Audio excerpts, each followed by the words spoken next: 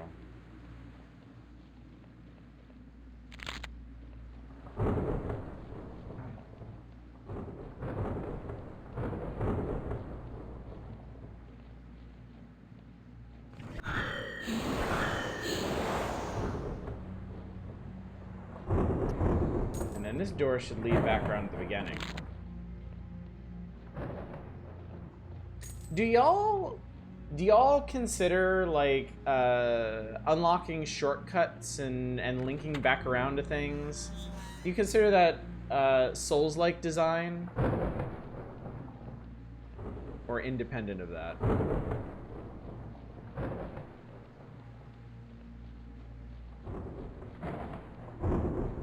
No.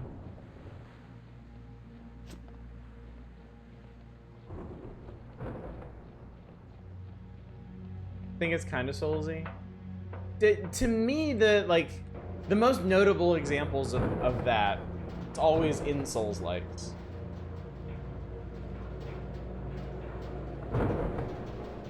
Say they're pretty universal. I don't know. Like Metroidvanias, for example, don't tend to do unlockable shortcuts like that. They tend to do fast travel systems instead. Quest update. Alright, we'll use this with the auto coach controls. Hello. See it lingering on the horizon, the cradle. She's so close. There's no time to tarry, Confessor. Let's hurry and get on that auto coach. Predate Souls is still very important to the feel of those games. Yeah, I would definitely agree with that. I'll just leave you alone. It's okay. I have a key. Ah, so okay, that got everybody on here. That's pretty funny. Go ahead and get this thing moving. Go ahead and use the key. The anticipation is killing me. Your spoil sport, do you know that? Would have gotten it working without the key. All I needed was another hour, possibly 2. 7 at the very most. Alright. Here we go, chat. Whee! I'm amazed this auto coach thing actually works, since all the tracks have been destroyed. Did you find the wreck gas mask? I did not, no.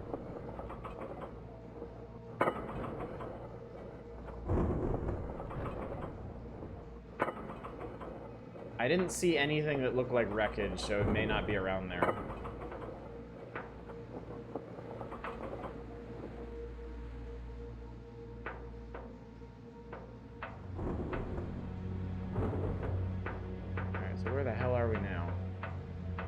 Fast travel versus shortcut seems like 2 versions of the same thing. You proved you're worth getting here. Here's an easy way back.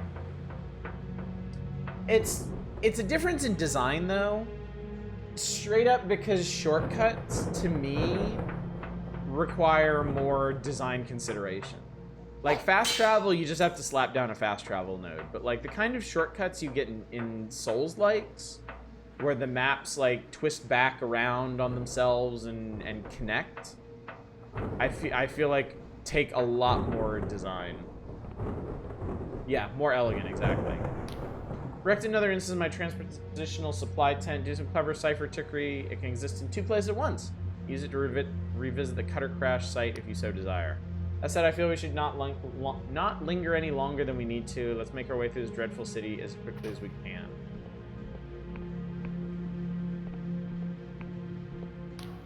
I've been plenty of places in my time, from the floating ziggurats of Al-Asfar to the glittering domes of the Riovan council chambers. But this city, even in ruins, is a spectacle. Let's have a moment, take a breather. The city looks to be crawling with mechanical guards, so we need to have our wits about us. When you're ready, we'll head to the tallest tower over there. At its peak, the Duchess described some sort of auto coach that's angled towards the crater. Not gonna be a cradle. Not gonna be an easy climb, but I ain't got any better ideas. Still could be worse. At least we don't have to go down from here. If you visit Riova, Riova is not in this game. It's not part of the Oneric Isles. Frost is gawking around with innocent wonderment. Just look at that. You could fit my hometown's entire population in only a handful of these towers. How in blazes did they support so many people? Of course, the auto coaches move goods and labor wherever it's needed at lightning speed. It all fits together, do you see? They could live in the countryside and work in the city or vice versa. Devote whole buildings, whole towns to a single purpose, utterly specialized and optimized. The Clockwork Kingdom perfected. One way to look at it, I suppose. And it does look really fucking cool, though. And then this is open from the other side. Yes, it is. Fidgets and Arm are clearly restless. We're close, Confessor. For better or worse, we'll be upon Vela soon. But don't get careless. The city is a tangle of walkways, tunnels, and crumbling masonry. It may take us a while to find a route through. I admit it, I'm a fan of trains, too. Something very appealing, very satisfying about trains, honestly. The dismantling of the car industry, yes, I am definitely a real big fan of that now.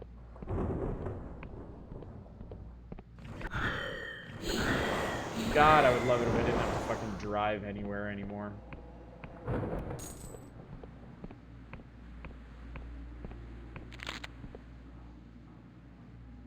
Seems odd to me. I say, it seems odd that there'd only be an Eye of Pagath here.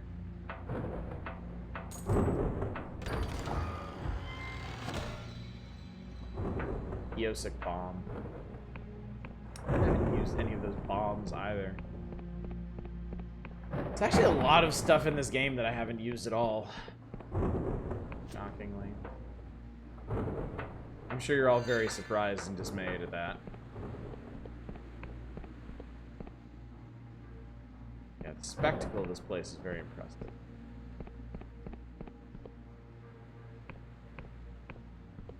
That's odd. How in the world did you get over there? Because that door was locked from the other side.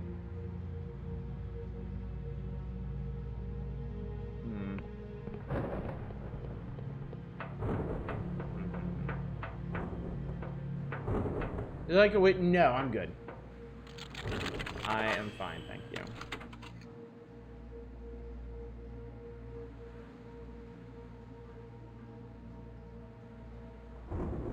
You're back! Welcome back, Martrock.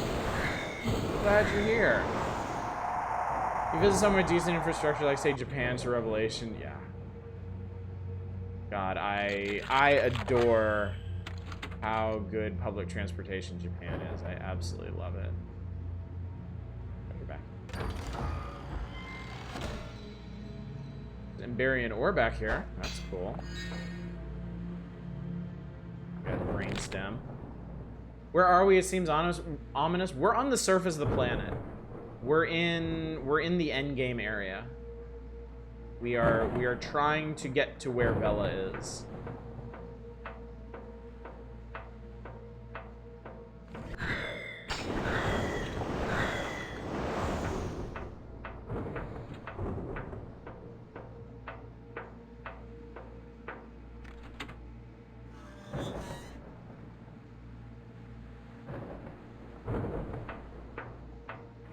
So it does seem like the surface of the planet was a vast Emberian empire, and their technology was far beyond what we've seen. Oh my god. Okay. I guess we're going up there. But first.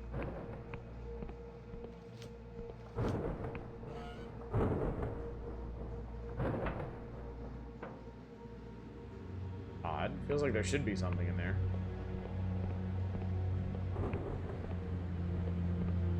Share a silly thing I've been thinking. In Portuguese, the word vela means candle. It always seems funny to me that Lord... Oh, fuck! I did not even see that guy. It always seems funny to me that lore puzzle parts revolve around candles.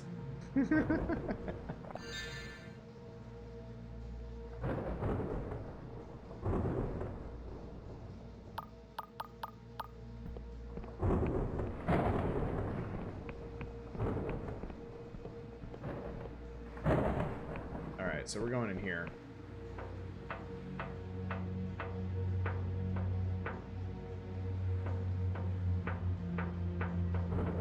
So for the first time in this game, I can't really tell what places we can go to and what we can't. Oh my god. Found like the Senate chamber.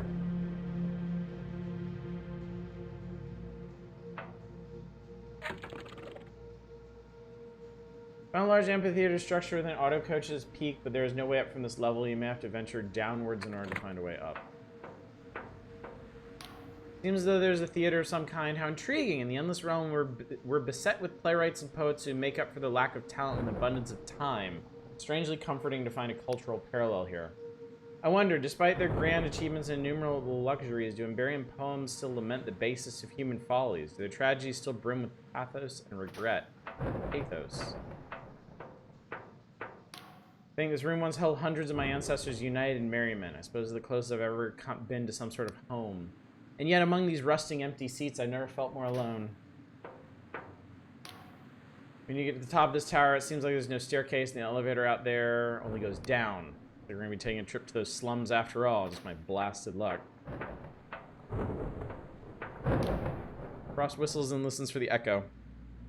Perfect acoustics. What is that creature? Captive ghosts? No, too clean. Mechanical. An artificial player for a technological stage. How did they do it? Filch me. Just think of the possibilities. Plays performed once, then reproduced elsewhere. Like a bottled vision without the solipsism. Hear the voices, see the passions of great actors long dead. Time no obstacle, distance no barrier. Welcome, patron. Please take your seat. The show will begin. Figure freezes. Though its face resembles a statue, it conveys a sudden horror. Cipher network severed. Power generators offline. City population 5. No. This isn't possible. Yep, everyone here is very much dead. Everyone, but 500,000 souls dwell here. 500,000 gone? This makes no sense. What of the rest of the Emberian Empire? Why have they not sent aid? The Emberians are dead. The planet's surface is nothing but ash. That's impossible. Bring down the Empire would require an event of colossal destruction. Something more powerful than even a... They hesitate a moment, as if lost in some revelation. More powerful than a god. And the naysayers were right. The cradle was cursed, and those cipher scribes brought naught but doom. Did you say cradle? You can see it outside. Part ship, part labyrinth. Oh my god, that giant ship is the cradle. The best and brightest have been toiling away at it for years. It is a marvel of cipher science, supposed to usher in a new age of human advancement. It is said to hold an entity of staggering power. What's inside? That is a question many want to know, but the supervisors have it under lock and key. Clearance is for Class A individuals only. Still whispers have slipped out from the symposium that they are constructing something of terrible potential that could remake the world anew. For spreading such rumors, I would normally be destroyed, but I suppose my supervisor is in no such position to do so. It's oddly liberating to speak so freely. Other questions. What are you? What am I? Forgive my surprise, I've never been asked such a question. Times must truly have changed. I'm an avatar of the Emberian Empire, a construct of cipher designed to simulate a human personality. I exist to serve the needs and whims of the populace. Here, I run this amphitheater. I was selected for my love and knowledge of drama. I've memorized 100 plays and can perform them by visualizing a cast of spectral actors. But my connection to the cipher network has been severed. My power source dwindles, and I can already feel my cipher logic degrading. It is strange. I have recited profundities on death and morality 1,000-fold, yet I still do not feel ready. Tell me about the city? Albertus is the 3rd largest city in Emberia and the 6th largest in the wider empire, or I suppose it was. It was a city known for its scientific prowess. Every day, thousands of people clogged the auto-coach networks, commuting to their labor halls. Every day, the cipher network was refined and expanded for the betterment of the empire. It was said that this city would prosper for 1,000 years. All I want to know, as you wish. Man.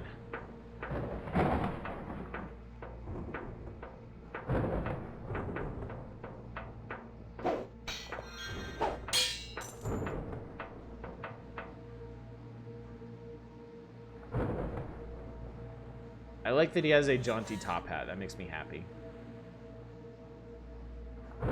Alright, so that thing out there, that is the cradle. That ship. That huge thing there. And inside it, I get the feeling, pure speculation, so we're going down there. I get the feeling that the Emberians built an artificial god inside the cradle. And they tried to use it to remix reality the way they wanted things, and it did not go well.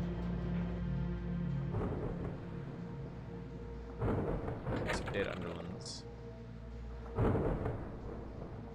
To send into the long-abandoned slum district, perhaps there's a way to send one of the nearby skyscraping structures. That's a cute way to put it. I like that they follow you around. I like that as you take each step through here, they move forward and have new dialogue for you. These are the deplorable slums of the Emberian underclasses. Many think that every Emberian must have lived like a king, but they built their sprawling cities from the blood and sweat of the poor. Such technological prowess, the Emberians could have built a paradise for every person in their empire, but I think they enjoyed the disparity. After all, for one to be considered rich, another must be destitute.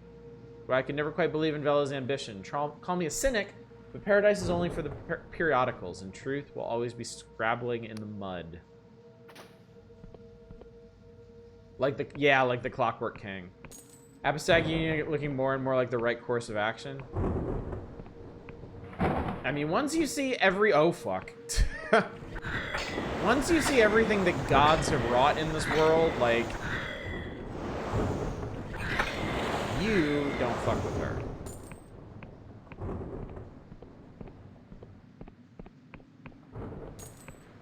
I mean, it sucks that the Union is such an authoritarian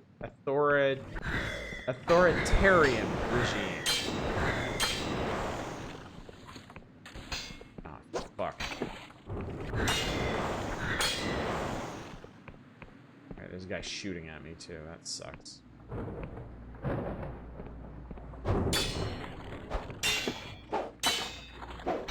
Because, yeah, the Apostatic Union definitely seems like the right idea, just with a bit of an overbearing execution.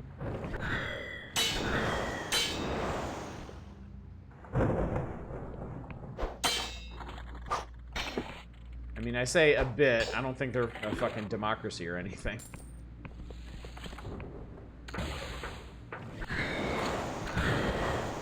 Okay, so one problem I'm having is my magic doesn't always work down here. And I don't think it's supposed to be like that. I think it's just hitting invisible walls. I think all this detail work, all the torn railings and overhanging bits of stuff, I think is interfering with my spell casting. Not the end of the world, but not my favorite thing either.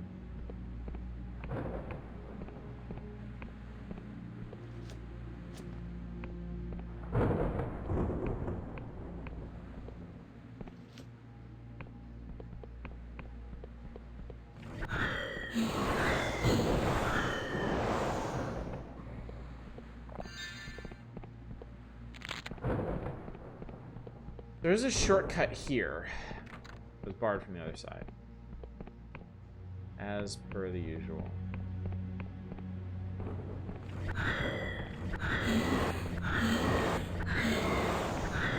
These things are horrifying, if you ask me. These are maybe the creepiest enemies in the game so far. I do not like them. Also, everything is fucking levitating off the ground. I kind of misaligned that. Kind of wonder if this area might have been a bit rushed to make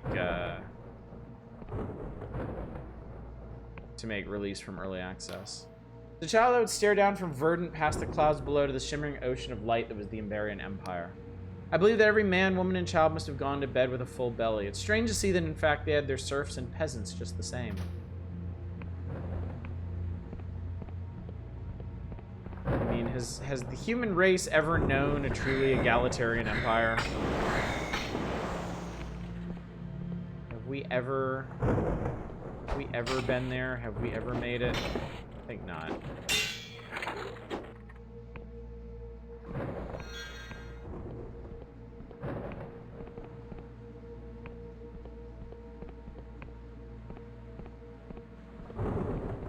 I need to deal with that guy.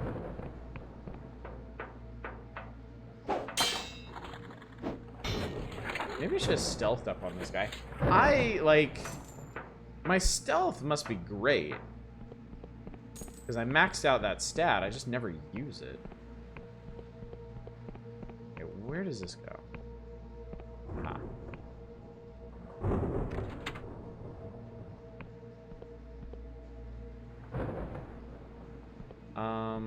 If I can find another...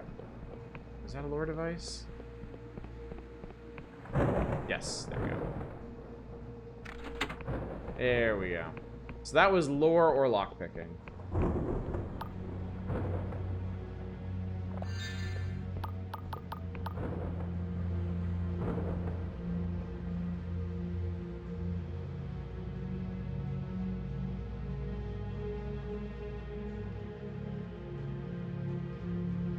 I do absolutely love the design. Like, this is so cool looking. And I really cannot think of another game that has an aesthetic quite like this. It's so cool. Is that Emberian? Whoop! Yes, it is. That's a lore device.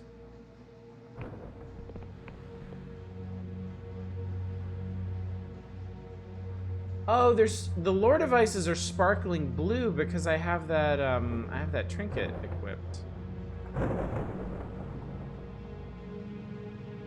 That's what that does. Ooh.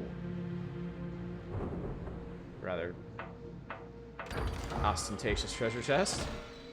Speed shoes. Natty looking boots, but more than just fashionable. The silver toe caps are inscribed with cipher magic.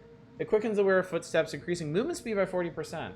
Popular with messengers, rangers, and anyone trying to get the weekly shop done quickly. Well then.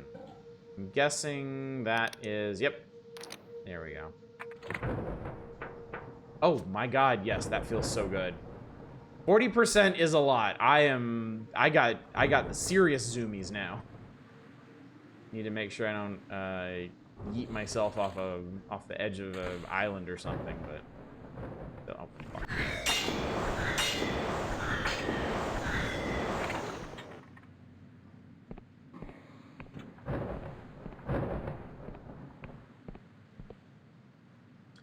This place is huge. Jesus.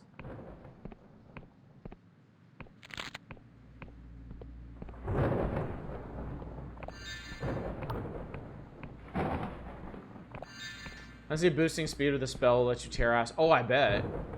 I guarantee you it stacks. Let me clear these guys out and we'll give it a try.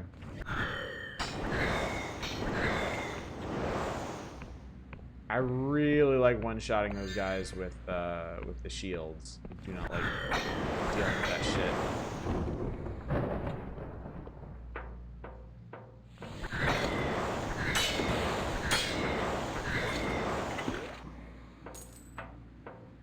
These guys actually seem to be powered suits with skeletons in them.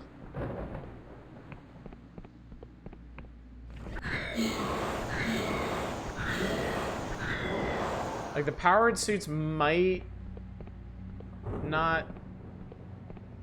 function autonomously. You'll not be able to replay this for some time if there's a new game, plus going back to base move speed would be miserable. That's always the threat, isn't it? when you get something with when you get like a move speed booster, is can you ever go back after that? Okay, yeah, let me try. Where's my Here we go. Oh, that's the wrong button. That's fine, I'm gonna need that anyway.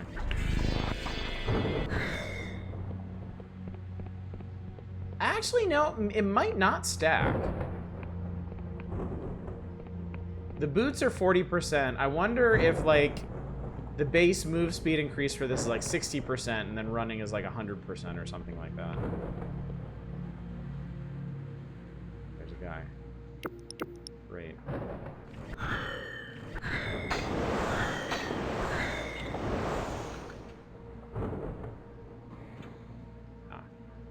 There's just stuff around here. Zipping around like foxhead sugar. Okay, well, it seems like we did it. We found the other side of the tower.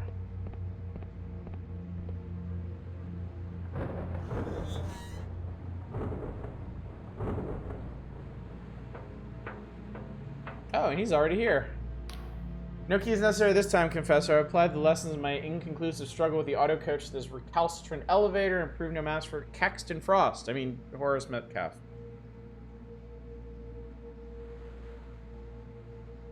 I mean, whosoever I am.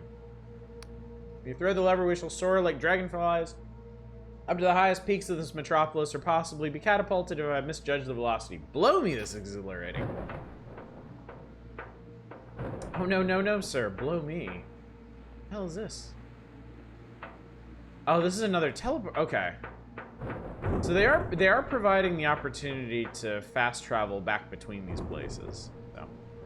All right, well. You heard the man, chat. Blow me.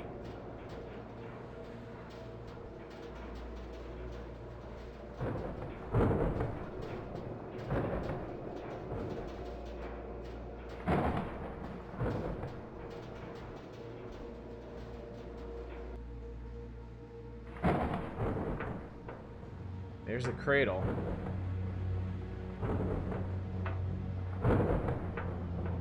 We're getting there. We're well on our way.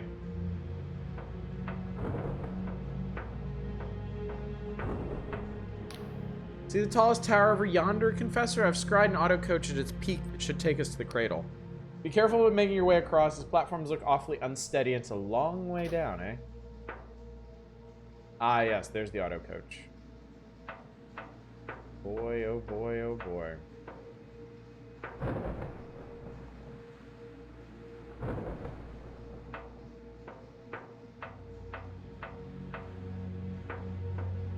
I must say, this area is quite the spectacle.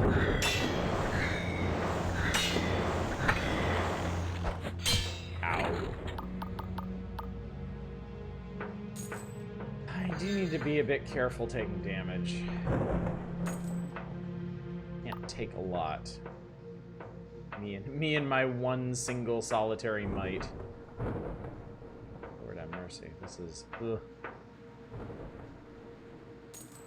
I don't think I need to worry about falling, but it's still a bit harrowing.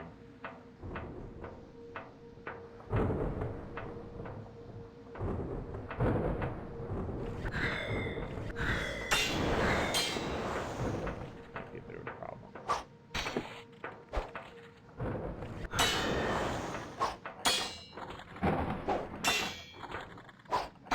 That guy's a chainsaw sword!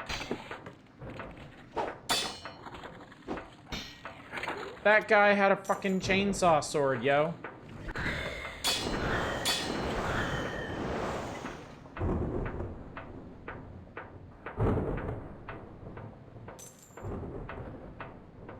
I guess the Warhammer influence just gets denser and denser the further in you get, huh?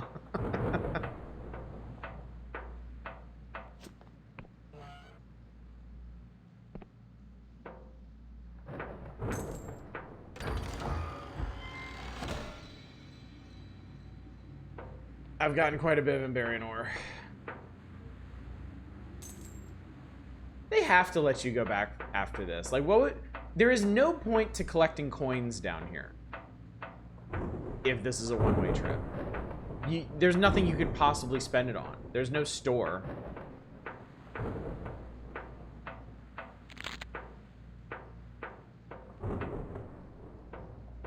I have faith, chat. I have faith that we will succeed and survive.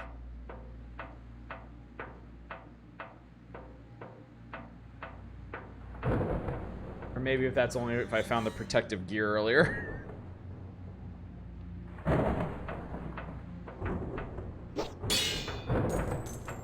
Checked out the Duchess's place. Maybe there's a shop there. I've been in the tent. The tent has a portal back to her place in the Eternal Realm. But that also suggests to me that this isn't going to be a one-way trip if it's that easier to just go back. Frost is craning his neck to examine the ornamented ceiling. The markings are intriguing, elaborate, yet entirely abstract. No apparent representation of figures or scenes. Perhaps the Emberians held mathematics and geometry in higher respect than myth.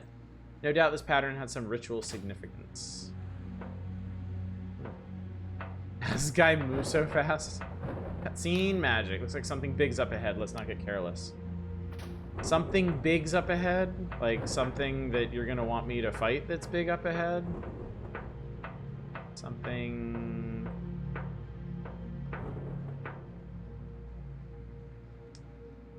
That looks a little scarier than I'm used to. That thing saw me.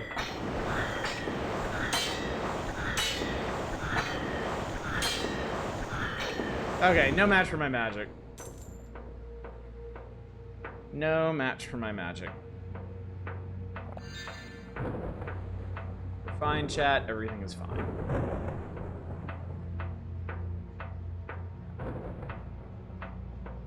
Maybe that was the boss.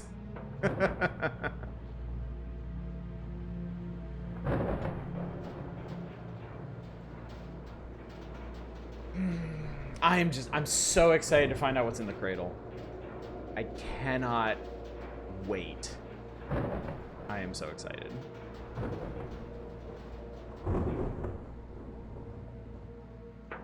Like, I don't need this game to give me concrete answers, but I know the closest we're gonna get to answers are gonna be in there.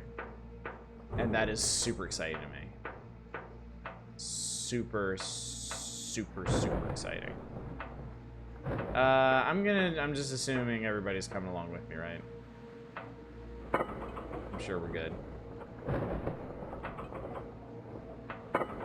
Here we go.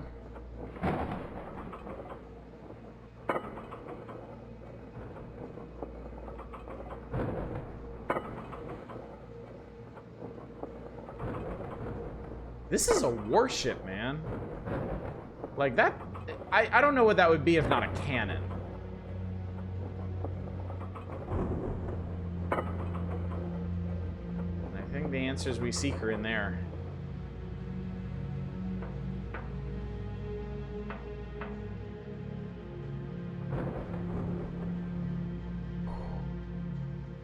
All right, here they are. They've magically followed us. Here we are at last, the cradle. Looks like no alehouse I've ever seen. Platform should take us inside. When we get to Vela, you can do the talking. Confessor, I reckon that's the best chance we've got. She sees the rest of us, she'll only want to talk with her swords, what with us being mutineers and all. Guessing your superiors will want her brought in quietly. If things go south, and I'm betting they will, we'll have your back. There may only be a handful of us, but we've faced tough odds before. I'll talk Vela into coming quietly.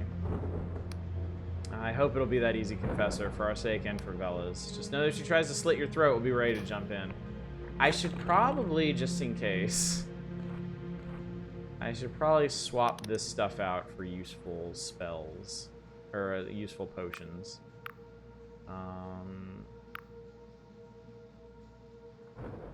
Shielding.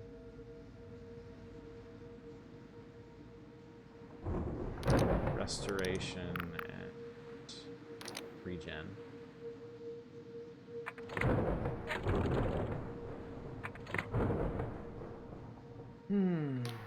This cradle really is enormous, isn't it? I'm sure even the stonemasons who built our endless mausoleums would break a sweat at the sight of this. Yeah, I'm wondering, talking down Vela may require a high charm skill, like higher than I have. And that does concern me a sight.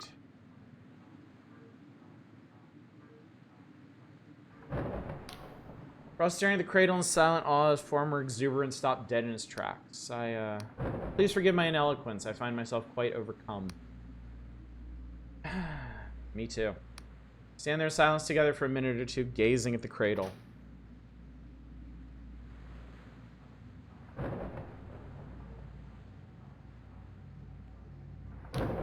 Being here makes my stomach churn, but make no mistake, my sword will swing true. If it were up to me, I'd rush Vela head on, give her no time to think before I cleave her in two. Basalt thinks we should hold back. Assess the situation while you two have a little chat. Loath as I am to admit it, the bastard's usually right. Imagine you stop a world-ending threat by brushing your teeth. Look, good dental hygiene goes a long way, chat. Do not underestimate. Oh my, this ship is so big, it had auto coaches to move around it. Like, this is an auto coach station for moving through the cradle itself. That's wild. Oh my god, that's her! Oh, Jesus Christ!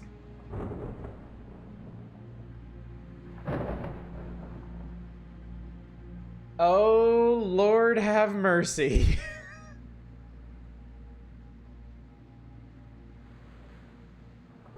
Well, this may explain a lot, honestly. Hello, everybody. Hi. What's going on? Are we talking? We're talking. Good. Okay, perfect. So we're gonna hear some sensible thoughts and opinions out of that thing. Vela stands with poise, her commands booming through the chamber as Darkstar mercenaries scurry at her beck and call. Vela Kalos! Vela's head snaps around, her eyes fixed upon you. She turns with one hand on her sword hilt. Vela Kalos, I've come to... Silence! Vela's voice cuts through the air, a piercing gaze meeting your own. An intruder. Here, we're leagues under the Sky Realms, in a place as dangerous as it isn't inhospitable. You must be incredibly capable or extremely stupid to follow me here. She squints. Hold on, you're that whelp who had the gall to approach me on the blinding light, aren't you? A thin smile spreads across her lips. My, you've had quite the journey, Inquisitor. I almost didn't recognize you. But you must have had help. Only Orlaith saw the map that led here. She wouldn't have decided to come on her own, so Basalt must have convinced her. If he was putting a team together, Caxton Frost would be on top of that list. Maybe the Duchess as well. But it can't just be Basalt leading this. He'd never join the Inquisition without persuasion. It can only be care. You don't deny it? So, a pack of traitors led by a fledgling Inquisitor have come to nip at my heels. Tell me, just what are you hoping to achieve?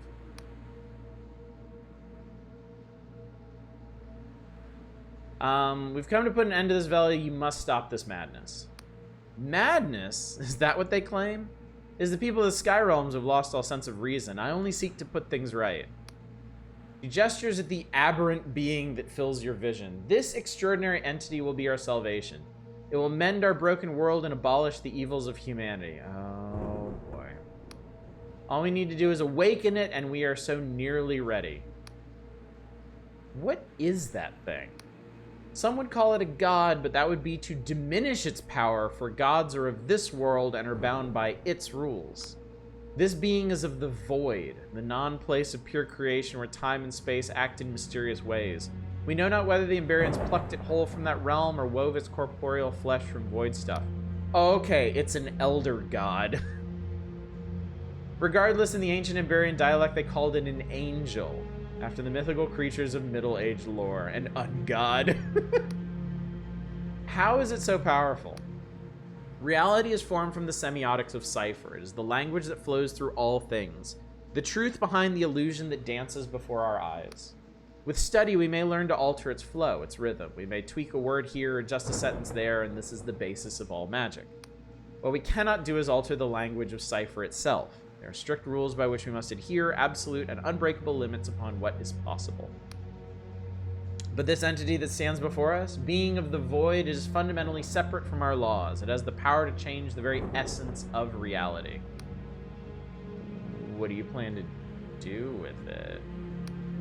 I'm going to change everything. The Emberians built the structure as an incubator for the angel, and they had succeeded in waking it.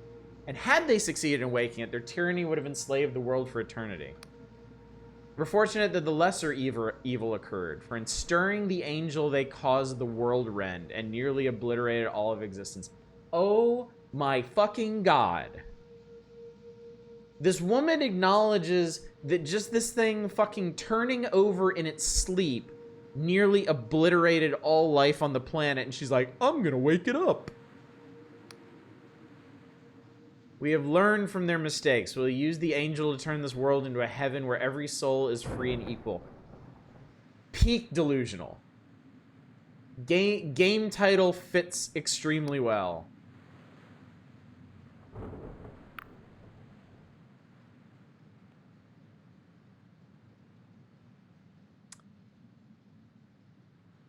I actually really like the second option. With the best of intentions, you would only make a tyranny of your own design. You think yourself quite the philosopher, speaking in absolutes, but even if you were to define the freedom I would bestow as a sort of tyranny, it would be vastly preferable to the current state of affairs. Our eyes glint as I look into your own. You see, Inquisitor, there's such beauty in us, such majesty, such potential.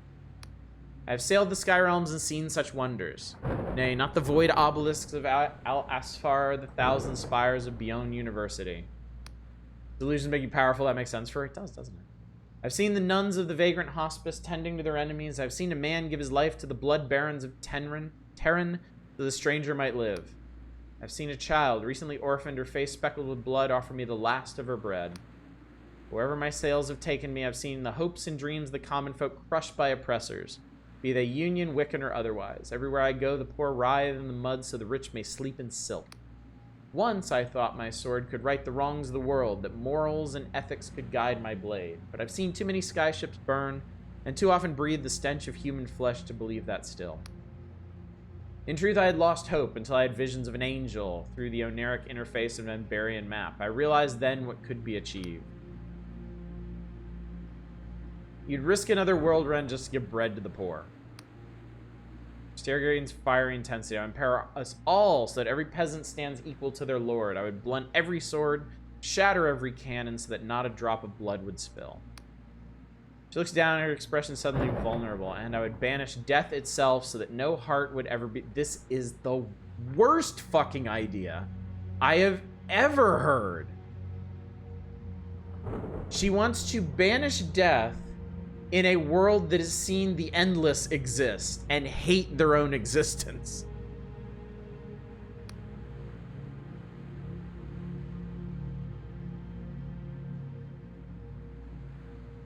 You'd be taking away our freedom to fight for something, even to die.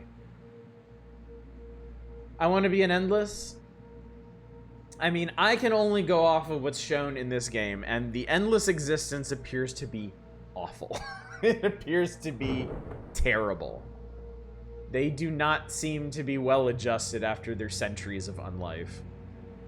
Freedom. What freedoms do we have here in this broken world? Just because we can hack each other to pieces, it does not mean we are free. And besides, anyone would be able to leave. If they wish to dissipate their essence to the void along with their mind's eye, they could do so. Very soon I'll awaken the angel, not out of greed or selfishness, for the betterment of the sky realms and its people. This is peak selfishness. This is absolute selfishness.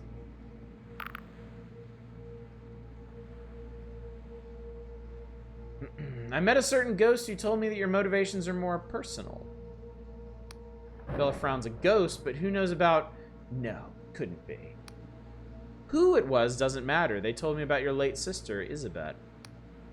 Bella glares at you with a newfound fury. How dare you mention her name? You know nothing of her soul, of my family. Isabet was... She meant more to me than... Bella closes her eyes for a long moment. Isabet and my mother burned alive in my father's mansion. That Isabet was taken so young and I alone should live speaks plainly of the injustice of this world. Am I wrong for wanting to change that? I can't change that. I feel like there is no way this charm check is going to pass, but I don't think I lose anything by trying it. Yeah, you need 75 for that. Traitors could have left of their own accord. They had no reason to fight me. I'm sure I would have let them go peacefully. Bella bellows to her crew. Awaken the angel. I don't care if the preparations aren't complete. We have run it. No, this is... Oh, God, this is fucked. People don't tend to understand the difference between liberty and freedoms, especially in the U.S. All right, well, I think she just doomed the world a second time.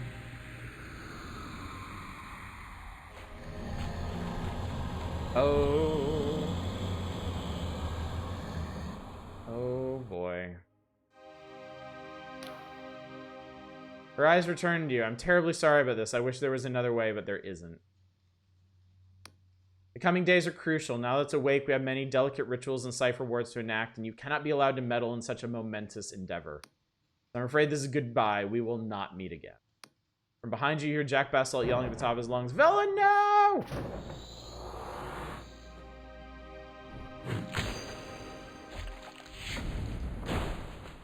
I think I just died. I think she just murdered me.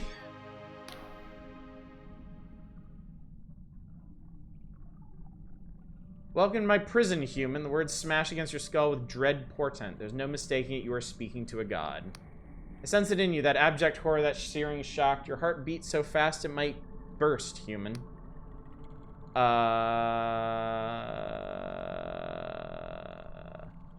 I dead? Then he laughs. Great pulses of eldritch energy reverberate through your bones. No, human, you are not dead. Not yet. It seems that Velikolos drove her sword through your chest. You were moments from death. I plucked you from certain peril and mended your broken heart before the void could claim you. Truth be told, I've been watching you with great interest. This quest you have undertaken is not without peril, and for some time I've been poised to save you from certain defeat. That you've escaped death for this long without my aid is nothing short of remarkable. Okay, this is what I wanted to do. This was like the big thing that I really wanted to do, and I saw the achievement pop up, so I know I got it. If you die in this game, this guy saves you. I'm getting a special scene because I didn't die at all. That's why I'm getting this dialogue. That you have escaped death for this long without my aid is nothing short of remarkable. The rarest achievement in the game, I checked this. The rarest achievement in the game is reach the end game without the aid of a certain god. I did it, Chad. I did it. But now it seems we have a common foe. Velikolos and her arrogance chain me here in shackles of void steel. I wish to be free, and so she must die. Cool, okay, hi. You're the fucking... This is the thing! This is the thing that all those Wiccan altars are built for. This is them. This is... Wait, this is... Wait. This is the thing! Yo, we're back on blinding light. This was the thing behind that door. Welcome to my prison, human. Words smash against your skull with dread portent. There's no mistaking you're speaking to a god. I sense any of that. I don't know why this triggered again. How did I get here? Okay, cool. He has to die.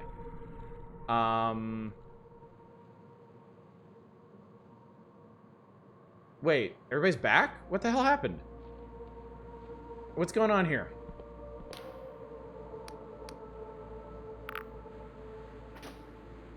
That's weird. They're acting like nothing happened. Where does this go? Okay, so this takes me back here. What the hell is going on? What is the actual plan at this point? You confronted Velikolos in the Underlands, but she ran you through with her blade, causing you to be plucked from near death by your guardian god. You should report to the High Confessor back at the Blinding Light.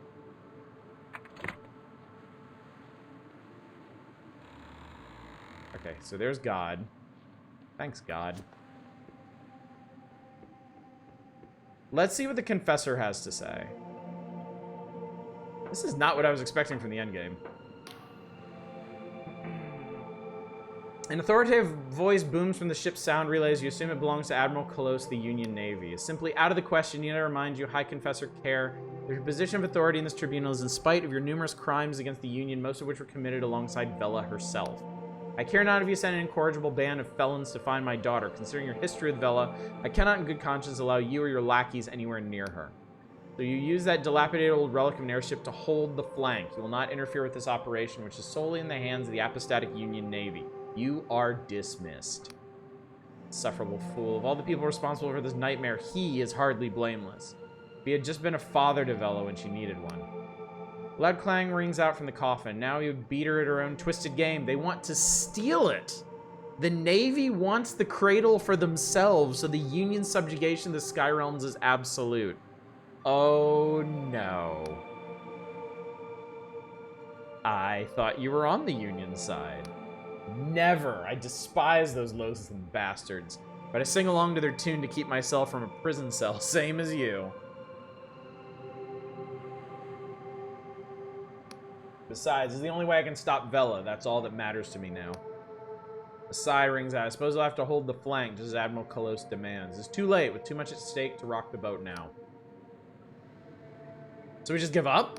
I did not say that, Confessor. We have a card to play yet. While you were off getting yourself killed, the rest of your team managed to escape the underlands aboard the cutter thanks to Frost's repairs.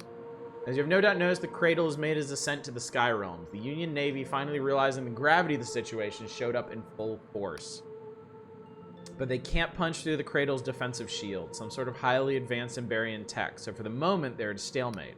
So all we have to do is slip past both. Pilot the cutter and sneak your strike team past the largest fleet in the world, and through an impenetrable Emberian shield to stop the most dangerous person alive. What could be simpler? How do we get past the fleet? In its current state, the cutter would be detected at once by the Navy's aeronautical wizards, but Caxton Frost has an idea.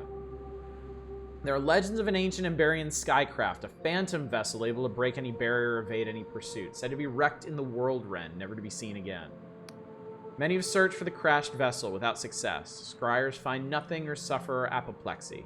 The Union Navy considers it merely a myth. Frost believes otherwise. There are rumors of a particular island with an Emberian wreck that has been drifting through the Sky Realms. That very island is strayed into the Eneric Isles.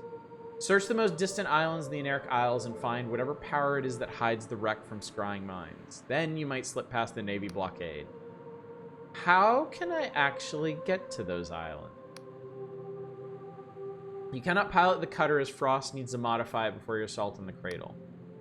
No, it seems you will need your own airship! Yes! And all I had to do was get stabbed through the chest and revived by a god. Take this writ of permission will help you bypass the bureaucratic nightmare of purchasing a vessel from the Winged Merchants Guild. As for the hefty fee you will have no doubt required to pay, I cannot help. Your coffers are empty, I am afraid. And take this time to make sure you're fully prepared for the fight ahead. I do not think the situation will resolve anytime soon, and assaulting the Cradle will be no easy task. I should get going. I have my own troubles to attend to. What troubles? Oh, it's a rather delicate matter. If I'm honest, your help would be appreciated. As you've no doubt noticed, there are tensions between this tribunal and the wider Union. Both the Navy and my Inquisition superiors have begun to question my loyalty to the cause. They've asked me to issue a command they know I will find disagreeable. There's a small house in the western forest of Hallowshire where agents have stumbled upon a certain godlet. This tiny stunted god would be of little significance, only my superiors know that in years past it was in my care, that I was fond of the thing. Be silent a moment. This is not the time to arouse their suspicions. You must go to this godlet, you must slay it on my orders, and then we will continue as normal. Tell me about this godlet. Slams inside the coffin. Does it matter, Confessor? They are the shriveled, pathetic forms of diminished gods. There have been thousands scattered around the Sky Realm since the God War. The Inquisition destroys more of them every day. This one is no different. Alright, I'll kill it. Thank you. Remember, you'll find in the western forest of Hallowshire. Take this Void Scalpel. Only Void Steel can harm a god. Use it to slit its throat. Holy shit, chat. Okay, well. I thought tracking down Vela was the end, but it's really only the beginning. And... Oh, okay. Hang on. I want a better view of this. Yep, there's the Cradle, all right. And there's the Apostatic Fleet.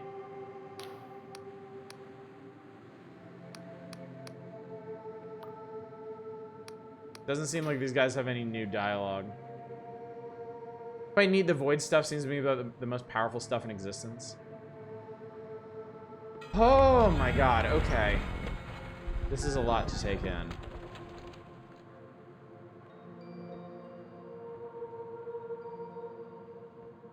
Alright, so.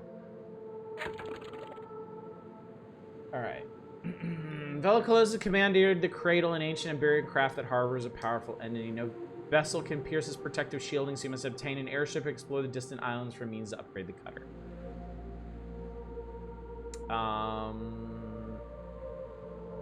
We're looking for a Rasmussen Sphere. I should go to a Winged Merchant Guild Tower.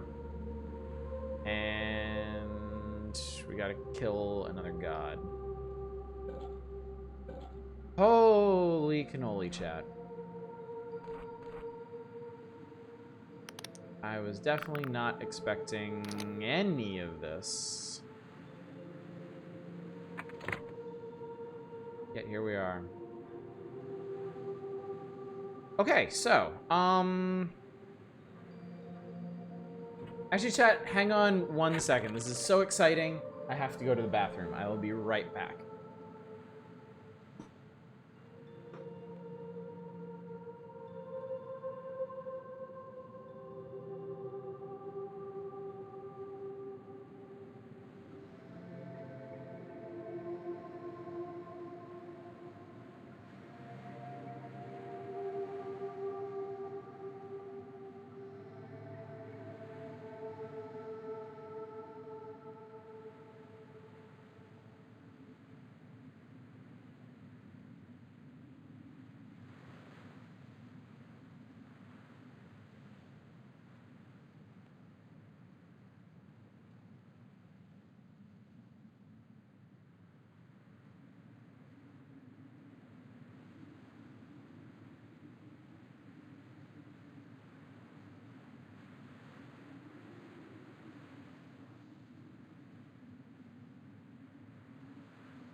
Alrighty.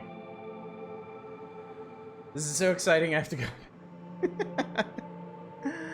I have to level with you, chat. That's actually a line from Calvin and Hobbes. It's a line that's going to stick with me as long as I will live.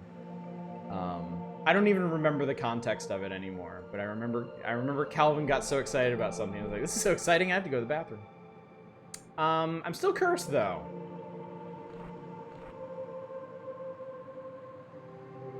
I wonder how I can uncurse myself. There doesn't seem to be a quest associated with that. It may be something that happens in due course of the plot. Maybe I just need to sleep back here or something. Okay. Priority 1, obviously need an airship. First, most important thing of all is to get a damn airship. And I'm going the wrong way. I want to go over there.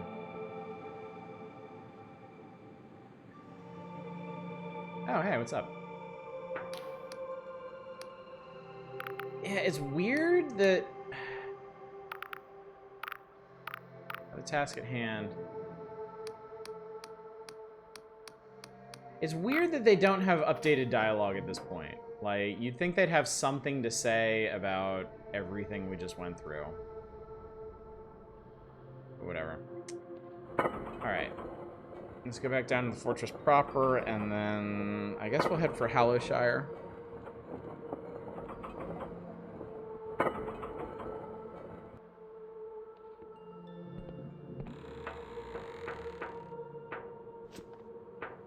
Oh, it feels good to be back. Feels good to be back. Let's hit up. Okay, what did I pull out of that place, by the way? I have 5. Okay, I have 5 pieces of Barian ore. That's crazy. I have 8 iron ore. That's great. Unless I need it for the airship, I should be able to finish upgrading Thornwood. Okay, this is good. This is good. This is very, very good.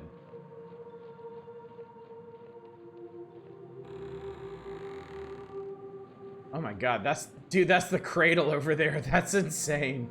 That thing is huge. Alright, take me to Hallowtown. Something... You're goddamn right something has changed. A lot has changed. Oh yeah, the Apostatic Union has ships everywhere now.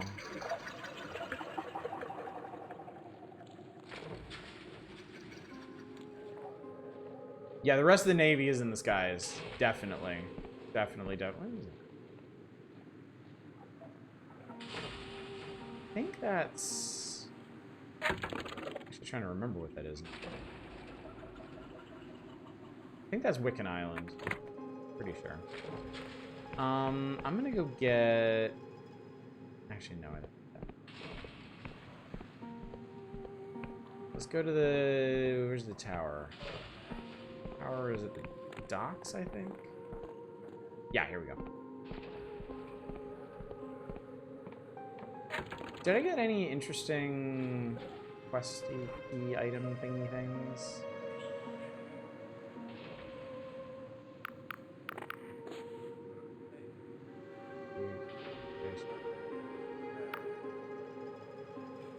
Where's the damn... Writ of aerial permission, that's it. Per Riovan law, you need a writ to allow you to purchase an airship. Writ just like this one as it happens. Now I just need to find the money to actually buy one with. It'd be amazing to get that phantom ship from early in the game. That would be really cool. It would have been neat if there were like multiple ways to get an airship in this. Harmaster dabs his forehead with an expensive looking handkerchief. Ah, you again. You'll have to excuse my exasperation. Our esteemed guildmaster Vernon Berwick has been unable to attend his duties of late. Things are quite chaotic here. I want to purchase a ship. I have a writ of permission right here. Expects a document without concealing a surprise. My, I think this is actually genuine. In that case, I have a small cog for 200 coin if it pleases you. I'll take it. You don't have enough coin. All right. I just need 200. So let me throw on my ring of good deals. It's literally called the Ring of Bargain. That's really funny. And let me sell some. Let's see. I'm at what? 164. Let's sell a few treasures. I mean, I think at this point I basically have infinite money. If I sold all of my throwing knives, I'd get over $1,000 for it. They won't buy my treasures because I think you buy and sell treasures at curiosity shops. Emporium of Oddities. Probably buy the Apostolic Union passport too. I think I know what to do with it. Okay. Modest treasures are worth 21 apiece. Remarkable treasures are worth 34. Glorious treasures are worth 61. I'm only going to sell what I need for right now, which should be the modest treasures.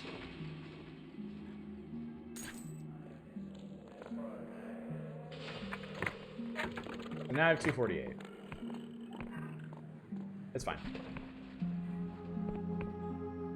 It's fine. I am gonna need more money, but we'll come to that later. Because I may end up upgrading that skill.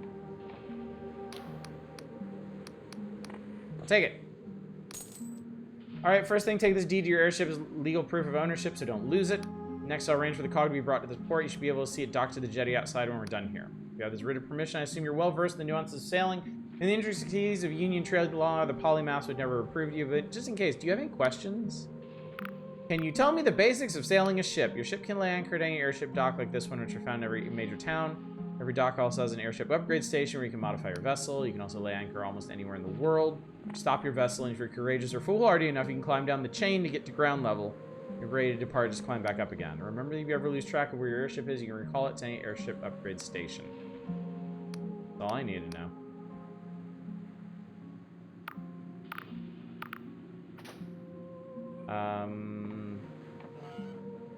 Oh my god, we got a little boat. What are the upgrades? Oh, shit. Oh, shit, you actually buy the upgrades. It's not like other upgrades.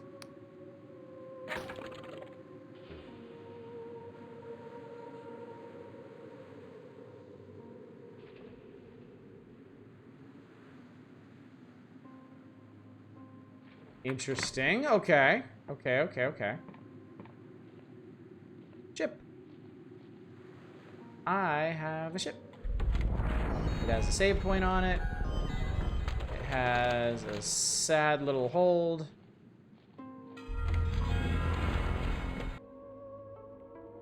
Oh my god. Y'all, this is so cool. Oh my god, this is so cool.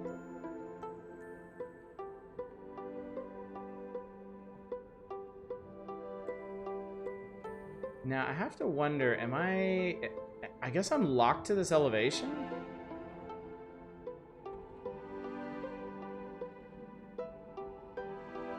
I guess I am. Alright, I mean, I can work with that.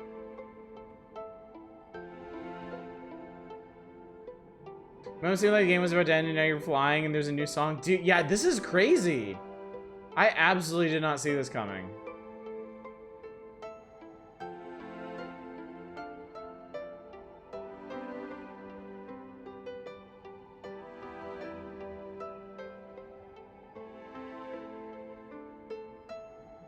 That's the Duchess's place. God, this is cool.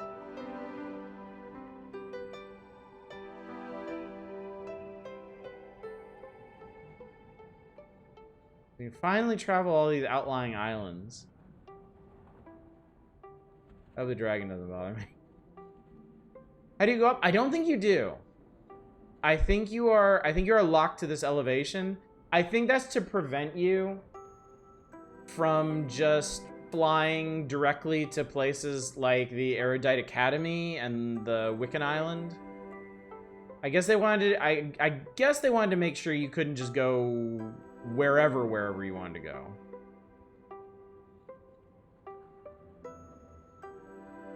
Oh, wait. Nope. I think I'm wrong. Yes, I am actually completely wrong. You crashed into the side of a landmass? I imagine so. I imagine so. Alright, so how do I, like...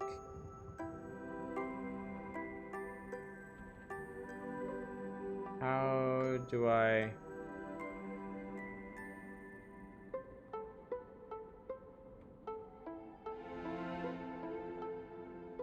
Okay, I just don't know the controls for this.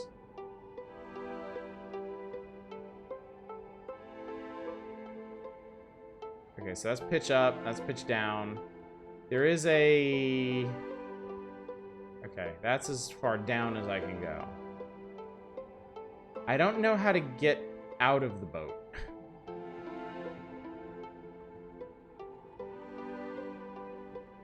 Tab. I can honestly say I did not expect that. Oh Christ, oh fuck, oh Jesus.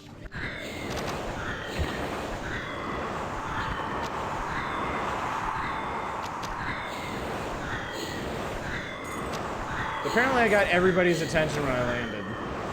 Like you do. I guess I shouldn't be surprised I attracted a lot of attention with that.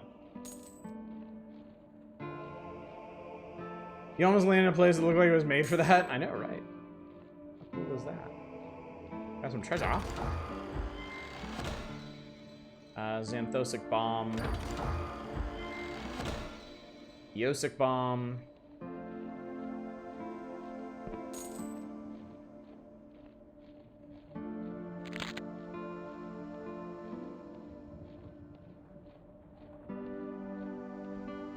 Watch out, I guess we're really not so close to the end of this game after all. I'm actually gonna try some of these bombs. I'm really curious about them.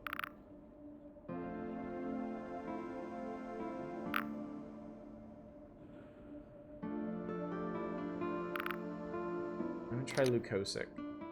And...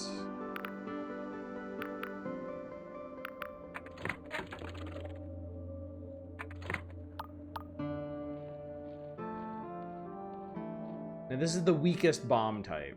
I just want to see what it does.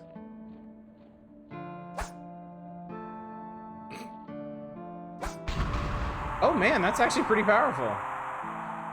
I mean, these guys aren't like super strong or something, but yeah. Just straight blow dudes up. man, chat, this is really cool. Need 75 charm to talk your way in here. Holy crap. Well, I definitely ain't there yet. I don't think there's any lore way in here, so. Womp womp.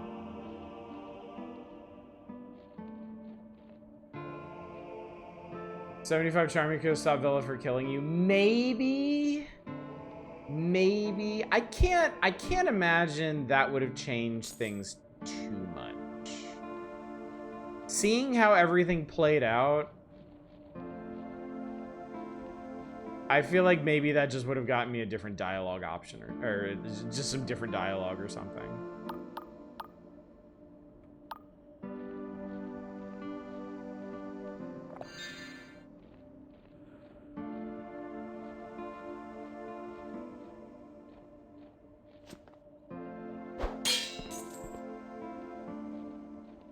Well, I guess, chat, we've got a lot of exploring to do now.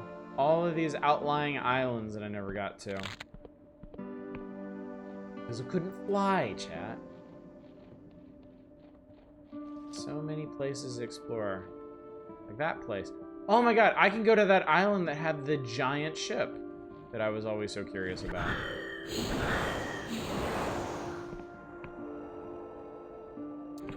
Who knows what wonders we will discover. This needs a special key. I'm not even supposed to be here. What the fuck? Okay, that's a shocker.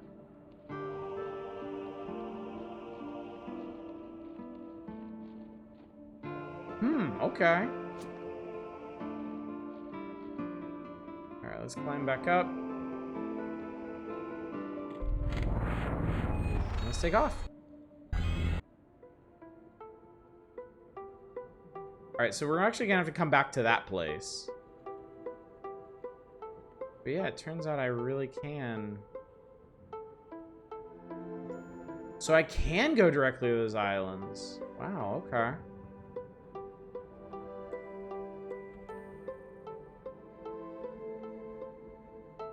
This is so fucking cool. See what's up with those clouds? Sure, yeah. There is a gigantic war machine down there. That looks really cool.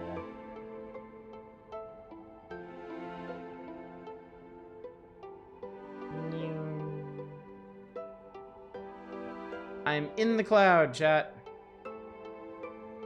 And we can get a really good look at the cradle. That's pretty neat. Alright. So, it looks like there is a giant mecha on this island.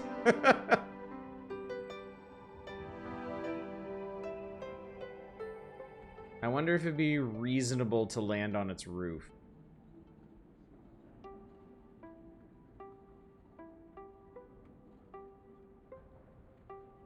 One way to find out, I suppose.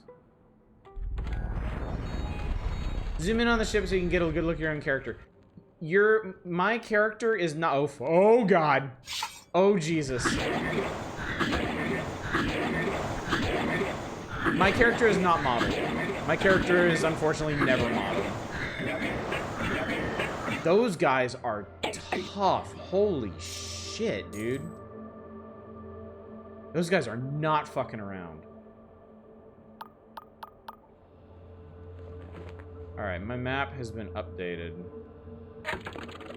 Where are we? We're here. Dude, look at this. I found the God War Machine. Alright.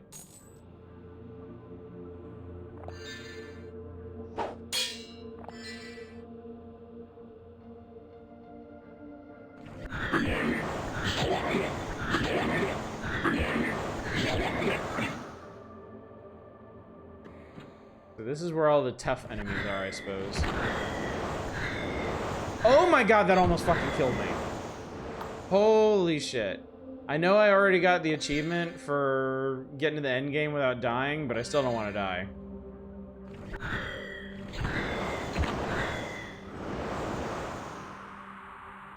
These things are tough. Good lord. Fade. Renders the caster invisible, greatly reducing the range at which they can be detected.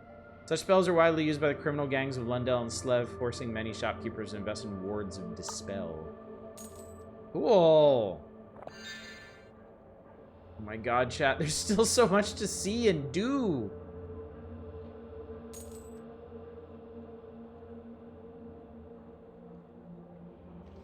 This game is amazing.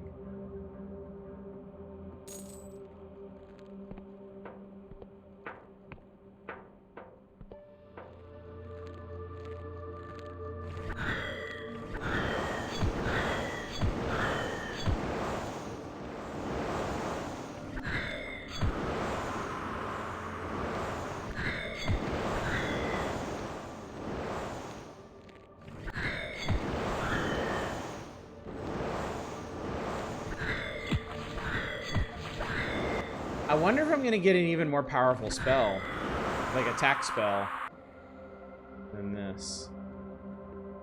Because I'm definitely running into enemies now that don't give a fuck. That guy, there he is.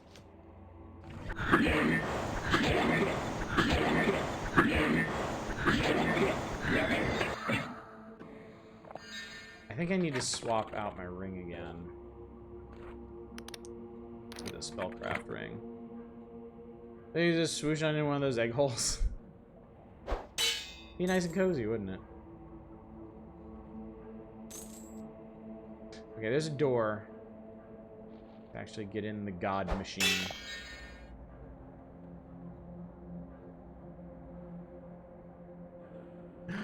Barred from the other side. Damn it all. Damn it all. So I may have actually kind of skipped to the end of this one. Maybe I'm supposed to enter from ground level? Let's find out.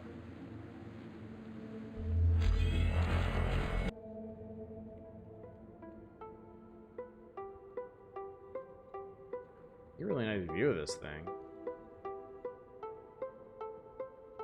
Ah, I see it. I see it. You're supposed to enter it like from here.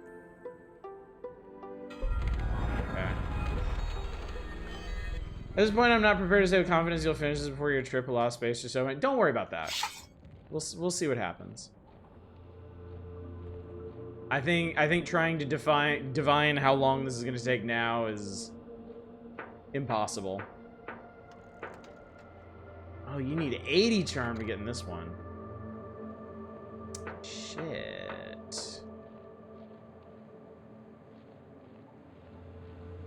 Never thought I'd have to talk my way inside a giant war machine.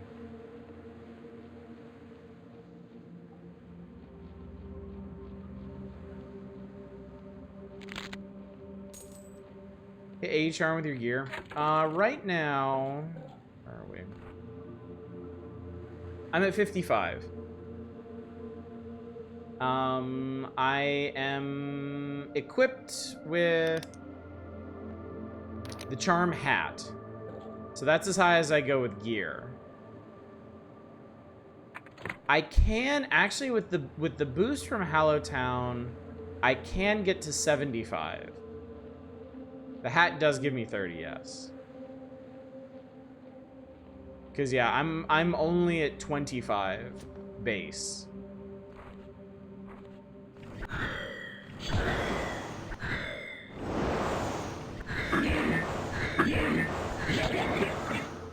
That is a really scary attack.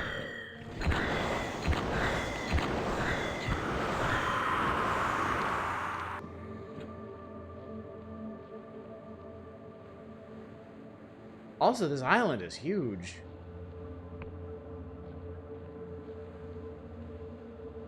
There's like a little... Oh man, there's a... Oh man. Oh man, oh man, oh man. A lot of stuff. There's a mine.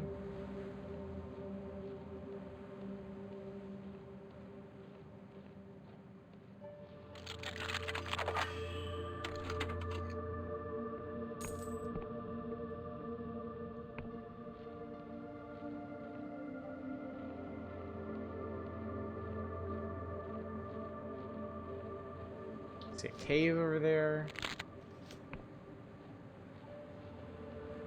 Dude, this is so cool. What's up, guys?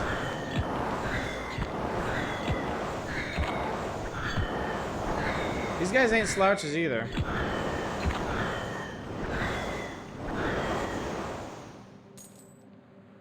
I think I'm gonna be going through a lot of mana potions.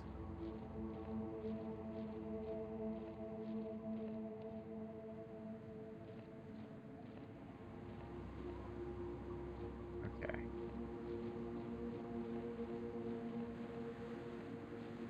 You have to work to remember where all the cool stuff I've seen is.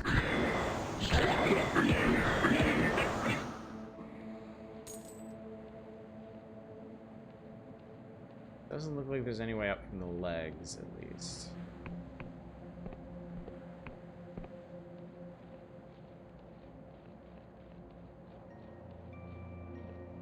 Here is... what is this?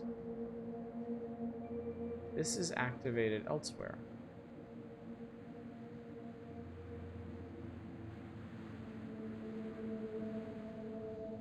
That's some kind of underground hatch.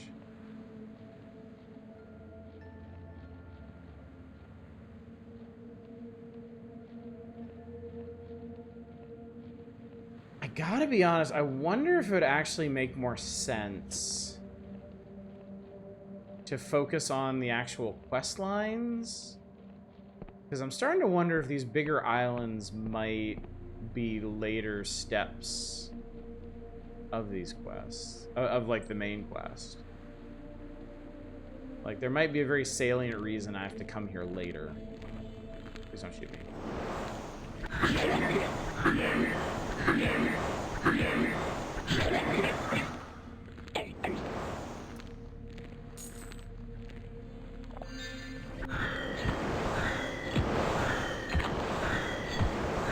Ah, shit.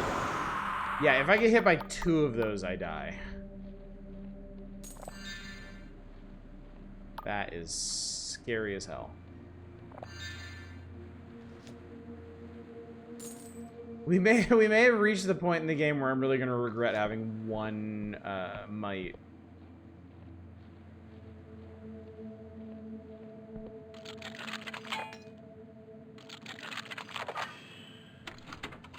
Oh, more Emberian ore.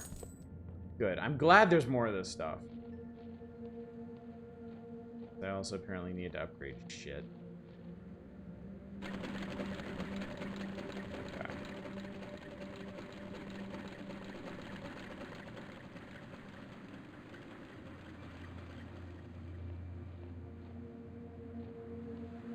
A lot of mysterious stuff on that. Just don't get hit. Just avoid all the homing magic, no problem. NBD.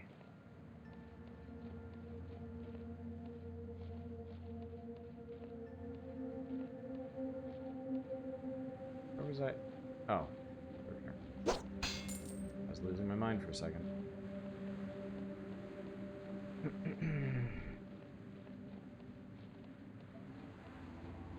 Alright, so I know there are lore objects scattered around the island now.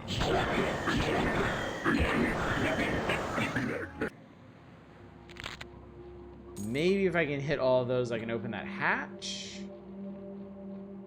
And I honestly don't know what that'll accomplish, but gotta be something, right? Gotta do something for me. Aww. Okay, that's not how you get up there. It's how I wish you got up there, but it's not how you get up there.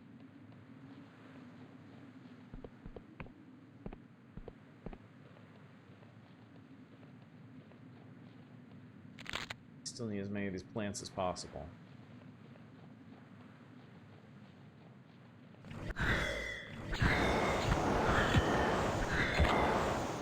I cannot believe this game is opened up like this. This is honestly mind-blowing. Also, that is a shitload of enemies.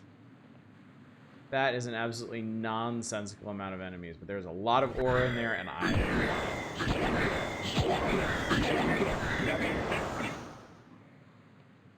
Ye olde murder pit. The butterfly is the problem. Butterflies have the spells that will kill me.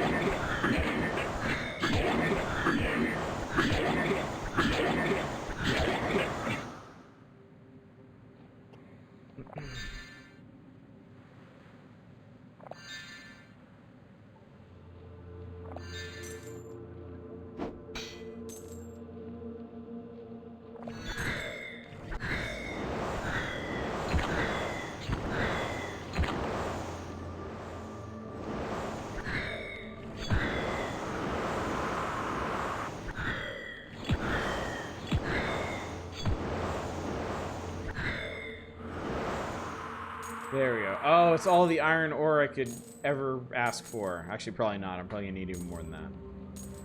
I've got it. That's what matters. Alright, and then there's something cool up here. That thing is so neat looking. Oh my god, seriously? 75. Well, I know I can get to that, but man. How much might does it require? Might 10! You need might 10 to get in there. Bonkers.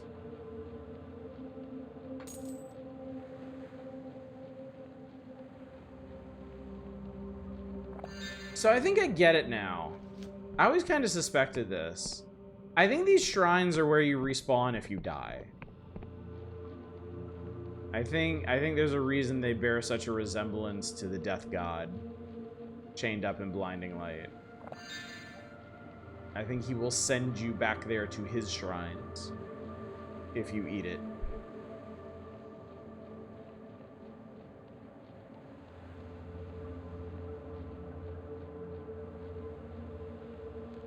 What else is there back here? A bunch more murder butterflies. So, I see the bones of a god over there. That seems like a cool thing to check out.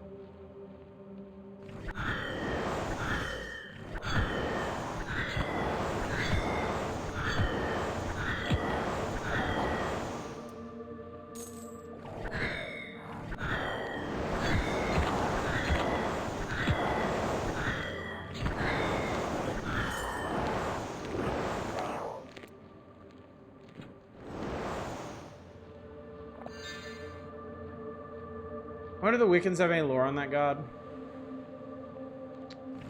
They may. The thing you gotta remember is it really seems like dialogue options in this game do not change much. Like, I don't think if I went back to the Wiccan Isle, I would learn anything new, unfortunately. Oh, we're right by Cradle.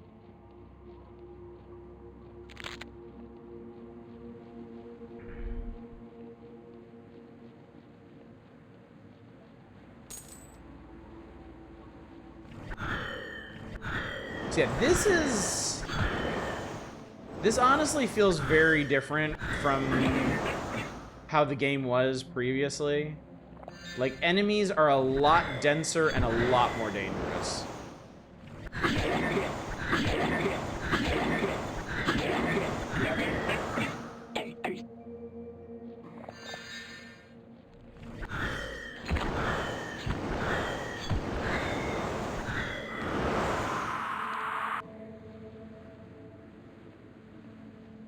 You gonna get to these islands on your way back?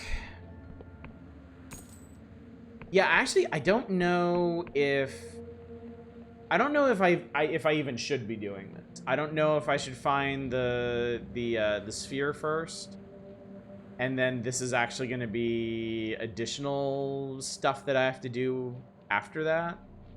But I don't know. I'm so intensely curious. I can't help it. Yeah, I'm about to say this does look like an interesting landmark, doesn't it?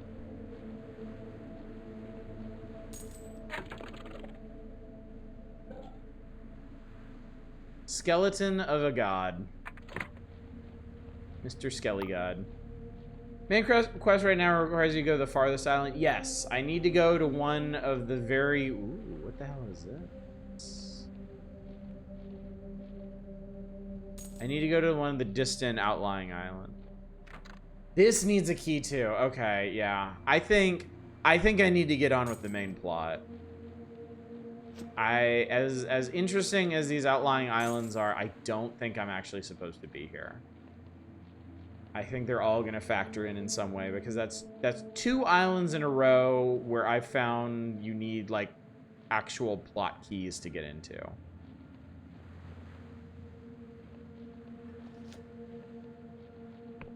The sheer size of this world, it's nuts. It is crazy how big this game is.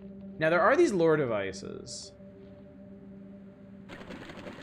If I can find one more of these, or however many more of these there are, I may actually be able to get that hatch open. Let's see what's going on in there. And I definitely wouldn't mind doing that before I leave.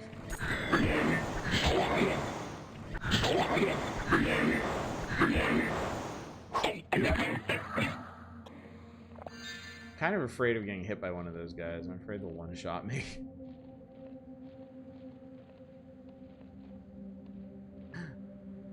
There's a shutter here. Wouldn't have expected that. This is a weird little door.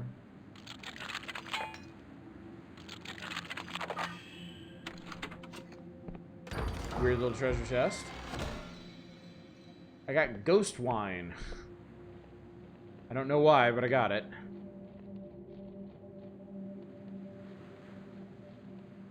Yeah, it reminds me of playing Pirates Legend of Black Cat. How nice it is to sail a boat to unexplored islands and see what's there. Yeah, that's... Stuff like that is always going to be a huge treat, you know? Exploration is one of my absolute favorite things to do in video games. I love it. I love it so much. It's just so much fun to see what gets tucked away, what gets hidden in the furthest reaches of a world like this, you know?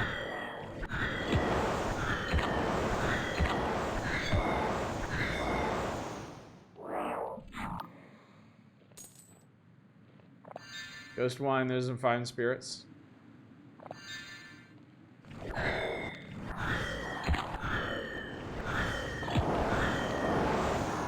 So I see one of the weird moving plants, wait for you to get close and then turn and flare at you super hard in the face. That would definitely be a shock. True wine, nice. Is that like the ghost of wine, or wine for ghosts, or wine made out of pressed ghosts? I think it's both of the latter two. I think it's wine made from ghosts for ghosts. Okay, that wasn't even the last device.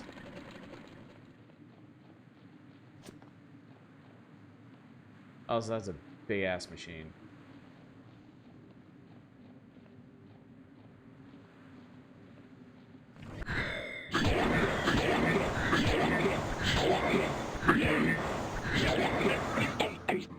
I really hope there's a more powerful attack spell on one of these islands. Can't get in there without Might 9.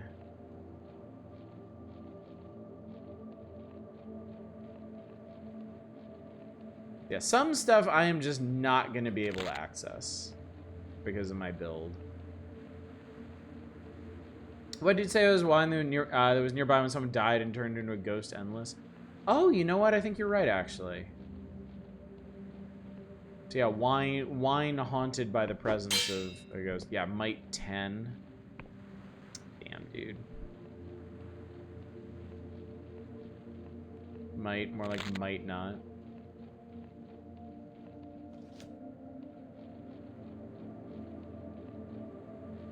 Reasonably inclined to believe you can't get everything in one playthrough.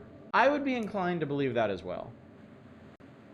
Yeah, that's seeming increasingly likely. Just because it is starting to seem like you need to max. We know you need to max out might to get into some stuff. It's seeming like you may need to max out Charm to get into some places. And if you need to max out Might, and if you need to max out Charm, you might need to max out Lore as well. Lockpicking is still the only fuzzy one. It seems like if you're willing to play the odds, you might not need to max out Guile, but, you know.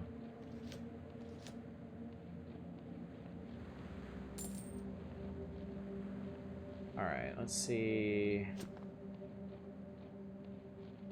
Okay, I did get in there. Unless there's still a lot more levels for you to get. I don't think there are. I know there's an achievement for getting to 20 delusions. And I'm at 19 right now. Which suggests to me that there's not many more... there's not much opportunity for delusions past 20. And yeah, it definitely could be intentional. Also, I just realized there's another way up into this thing.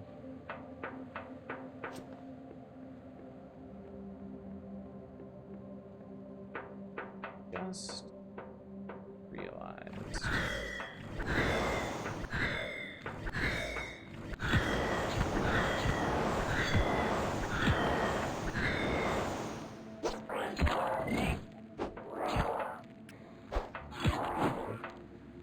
Oh, fuck! Oh god, it takes forever to drink potions. Jesus. I didn't realize how long it locked you out of your animations. Locked you into animations.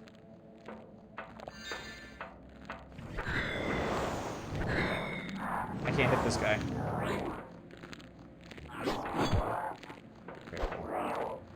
Fortunately, this Emberian sword is very powerful. Hello? Ghost! The teeth on that thing, the teeth. Truly the Dark Souls of potion drinking. Well, this fucking sucks.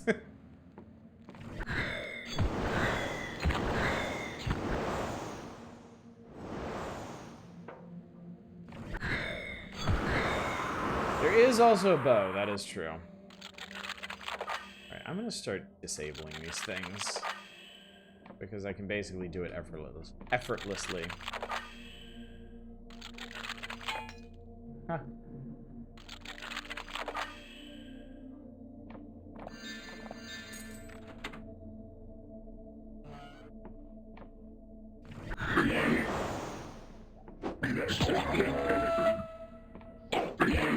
These make really weird noises. Interesting investment in replayability. I recall it was hard for me to play Neverwinter Nights as anything other than a wizard after the first time. Yeah, I think it would actually be a pretty sensible move on their part to make it so that you can't get everything on your first playthrough. I think that'd be pretty reasonable. Okay, that'll take us up. So actually, maybe I can rummage around in this thing's guts.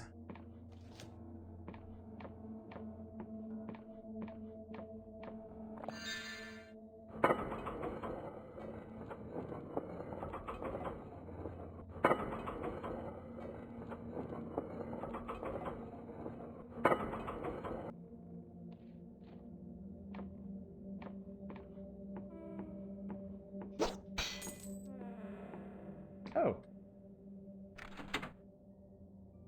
Okay, so there's gonna be... I don't want to take the boots off. Or the lockpick thing. This was, I believe, the locked door?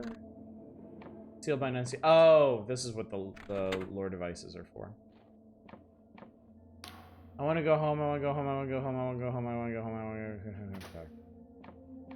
I wonder what that ghost's dying thought was. There we go. Poor ghost. I feel really bad for ghosts in this one. Summon Skeleton Archer. Summons a skeletal archer to attack the caster's foes at range. Watching a skeleton aim and loose an arrow with empty eye sockets and fleshless finger bones is a deeply unnerving experience, and I want it. And I want to experience it so bad. I don't think I'm gonna really need that anymore.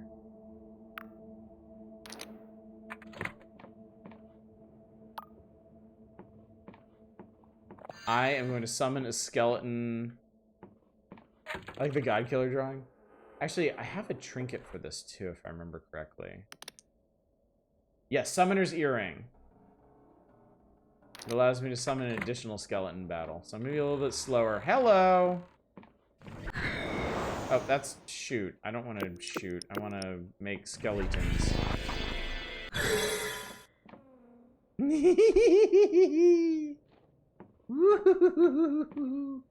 Hello, sir. Oh god, he's behind me. Fuck.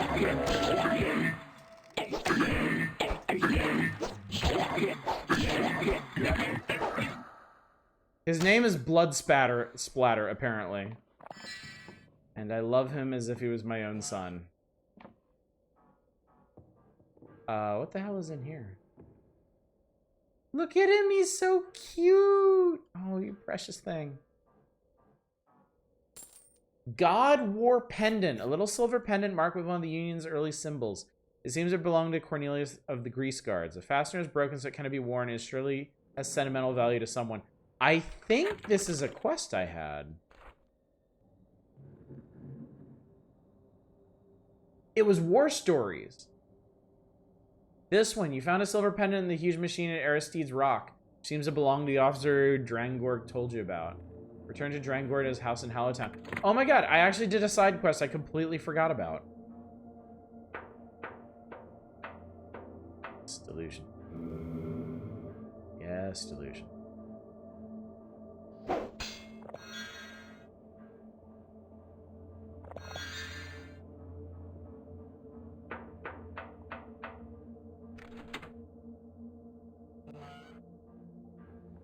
And then that leads back outside. Perfect. Excellent. I love it.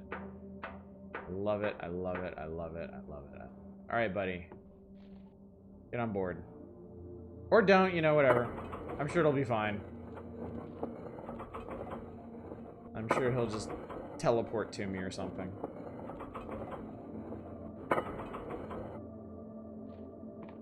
Right?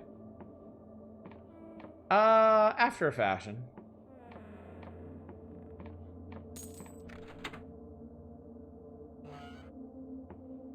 Okay, I feel like the reward for this particular quest should be pretty good since it's endgame. Can I use spells from my inventory? Can I just do that? No, you have to equip that shit. I want to warp back to the boat, so I guess I do need to reshuffle this stuff. I don't think I'm ever gonna use that. You are so precious. Now, are you gonna follow me around forever and always is the real question.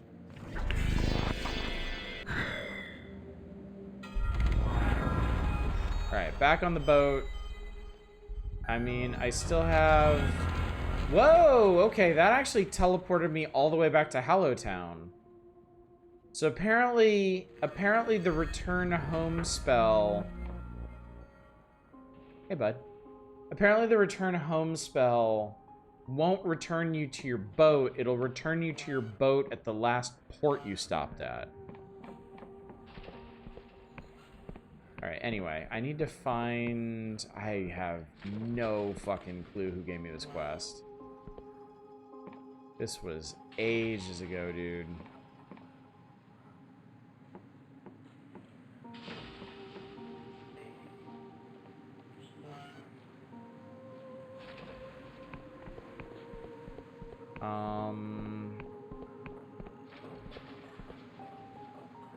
Wait. It was this guy. It was this guy over this tower. That's right. I remember now. You again. I have something for you. Give pendant. Drangorg is silent for a moment, reaching out tentatively, then drawing back, not ready to touch the artifact yet. Is that... Did you? coughs, producing a particular spectacular flare-up from his pipe and attempts to compose himself. Well, I never thought I would see that again, but you've done a kind thing for an old grease guard. You reach out again, and this time touches the pendant gently. Here, take this. Don't open it here, not where any old Inquisitor. Void ore? That's void ore. Never built anything with it, never killed anything with it, neither. And now I never will, but that's what I did for all the gods. That and our own blood and guts. A little bit of the stuff I kept back for myself at the end of the war. But I can't imagine why. Perhaps to remember it by, but now I have this. Okay. I think... Oh, this guy is a, bottled vision imbiber. I've been in there. Hang on. Void ore. Unsettling stone will upgrade Ambarian weapon to void steel. Surface is blacker than black, seeming to absorb all light. It was void steel that made the God War possible and arguably inevitable. I share the same motion, blood spatter. So wait, how many pieces? Can I upgrade with like one piece? Oh my god, I can.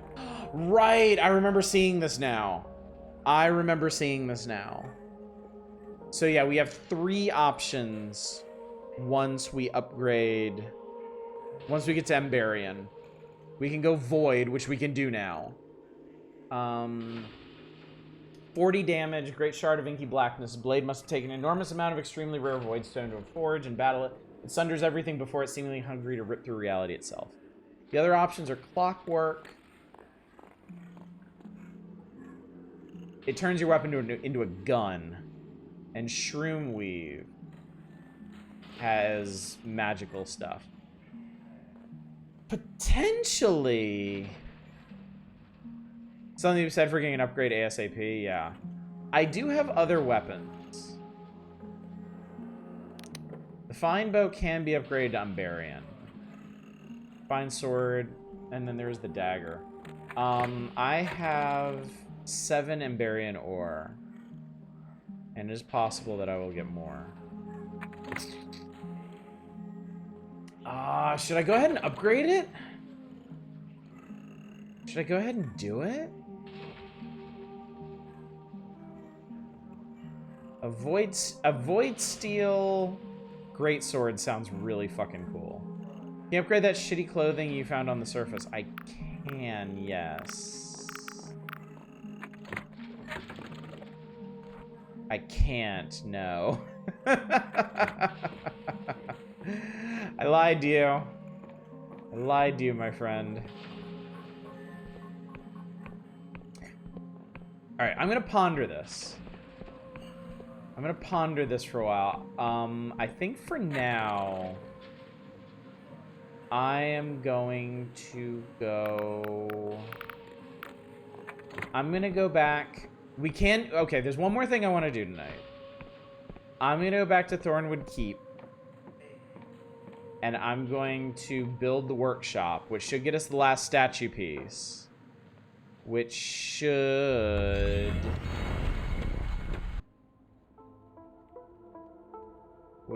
let us figure out exactly what the hell is going on there. Now, where is... I believe it's over here.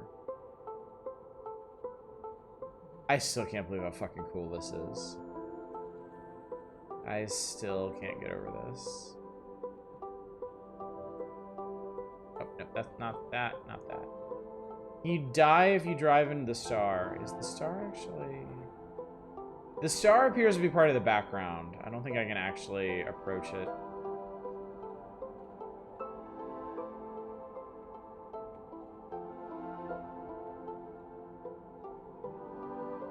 There we go. Docking complete.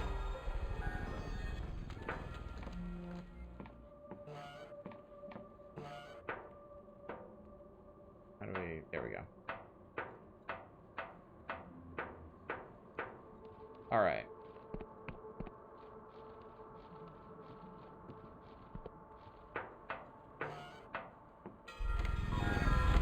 Let's see here. Workshop. Upgrade the workshop. Yes. All right, it is currently constructing. I need to fuck off for a minute. And I think I can do that by simply advancing time.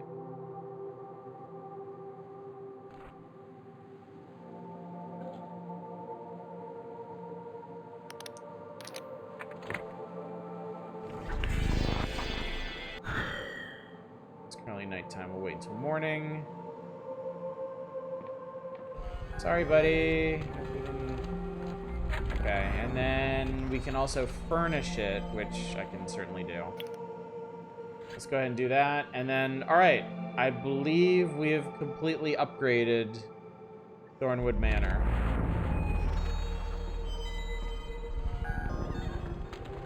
Now to figure out where the things I did are.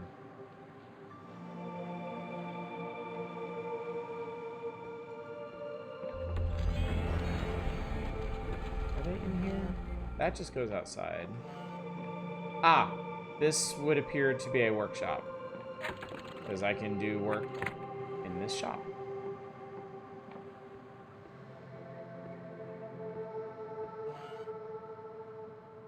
Cool. Now you'd raise the rent, and maybe Veloclose will land on it and go back. Like that.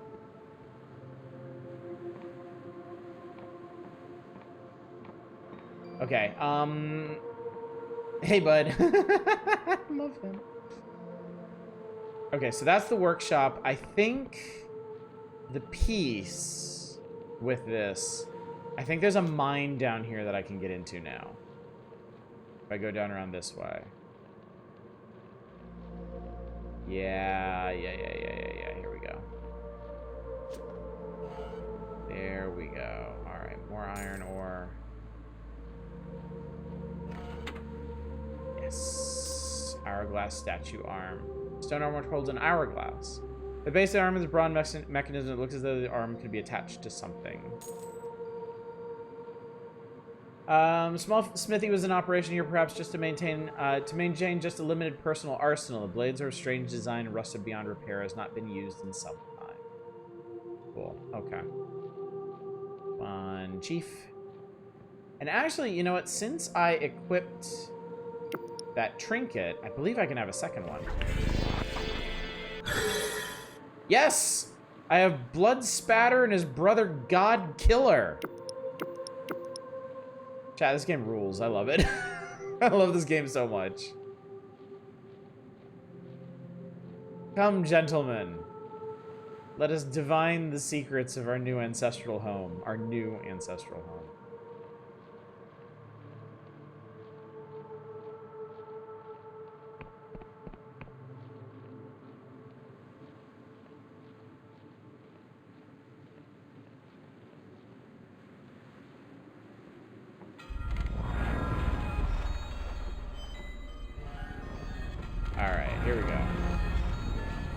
Alright, we're gonna fix one creepy-ass statue, chat. Are you ready for this? Okay. Alright, this looks like an endless mausoleum. I really hope I get to talk to you and not fight you. In the basement of Thornwood Manor, you found a peculiar and haunting statue replacing it. You should explore further. I will explore further. That is a straight-up fucking demon, dude. The creature stares at you with a chilling intensity. His words hiss through sharp teeth, but it speaks slowly, methodically. Greetings, trespasser. I've been watching you for some time, trampling on my grounds, desecrating my home, erecting your petty trinkets. I watch you as you sleep. I have savored your flesh, drunk from your blood, tasted your dreams. I thought you would flee in terror, but still you linger where you do not belong. So I ask you, trespasser, why do you torment me so? I'm tormenting you. There's a monster in my basement. Creature releases a guttural sigh. Monster indeed. It has been many a century since I could hold my own gaze in a mirror. But monster, no, this is not your basement. These grounds are my prison, but they're also my home. I saw these timbers raised some 200 years ago, and I've dwelled here ever since. You may have purchased a scrap of paper for a considerable sum. Perhaps it bears the signature of some foppish noble. I care not. These lands are mine. She takes a deep breath. But there are things more valuable than even a home, such as one's freedom. I am shackled here, trespasser, held captive within my own grounds by powerful cipher magic. If you would help me win my freedom, I would recognize your claim to this manor. What do you say? You attacked me while I slept. Why should I trust you? I admit we may have got off to a wrong start, but remember, trespasser, that you cast the first stone. It is natural to act rashly when threatened. Let's say I do help. Will you leave me alone? Alas, there are few places for a creature like me to live safely. If you grant me freedom, I would permit you governance of the manor, staying myself in these underhalls. But oh, what wonders freedom would bring. I would be much enriched by my travels and would grant you great boons after feasting on your flesh. Hang on, you're still drinking my blood? Oh, the kiss of a Vierme is nothing so crude as merely sucking blood. It is a tender union of two souls. My worm tongue bonds with your nervous system, and for a beautiful moment our minds are as one. The dreams you have seen, they are my own, a gift in exchange for sustenance. My freedom in exchange for a portion of your health, you would be invigorated after waking here. Your senses heightened, your reflexes sharpened. I gotta admit that sounds kind of hot. I'll help. Excellent. Here's what you must do. In the forest of Western Hallowshire, there's a decrepit house not dissimilar to my own. I once frequented that place. This key will unlock it. A Vierme lived there once. I do not know if they remain, but I know this. They were captive like me and cast off their oppressor. Recover the spell book, and I might do the same. I'll get going then. Cool. Blood spatter. God killer. Let's roll.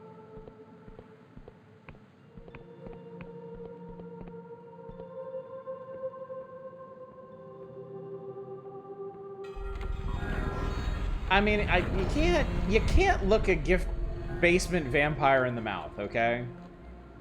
Just seems unwise to do. Can you be sure this is a creature and not a nascent god? Yeah, sure. Mm-hmm. Yep, 100%. Summoning skeletons is the gateway drug to becoming a vampire. Okay, I think I actually remember where this house is. Dude, this makes getting around so incredibly convenient. I believe this is it. I think.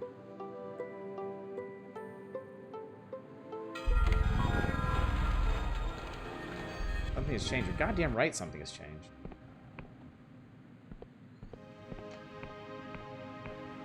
I think this is it. Yes. Oh, yes. Yes, oh, yes, oh, yes. Are we in danger? We're in danger. Look, it didn't have to be this way. I made a horny deal with that other one. We could have been great together. But you had to go and fuck it all up. Necromancy, just say no. Necromancy is fun. Who has ever been hurt by necromancy, I ask you? Well-worn and dusty spellbook found in a dilapidated manor. Page of detail an elaborate spell which binds a creature to a place. This is a book that the Vierme in the basement of Thornwood Manor asked you to retrieve.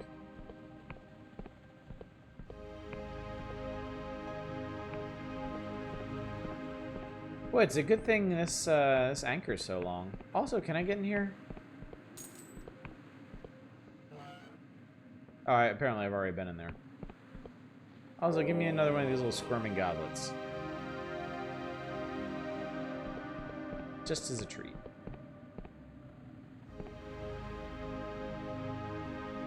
I love having an airship chat. My god, I love it so much.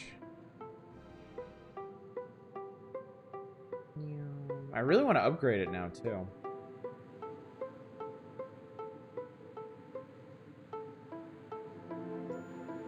We're going to do some experimenting tomorrow. I'm going to see if I can actually land on those apostatic union ships, I think.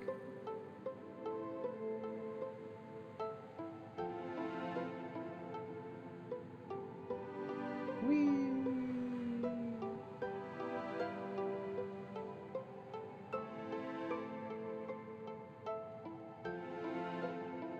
There we go.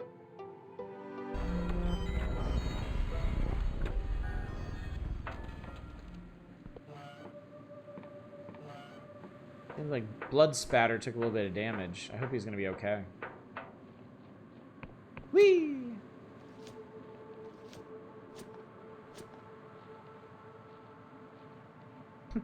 I love you can see the creepy statue from outside.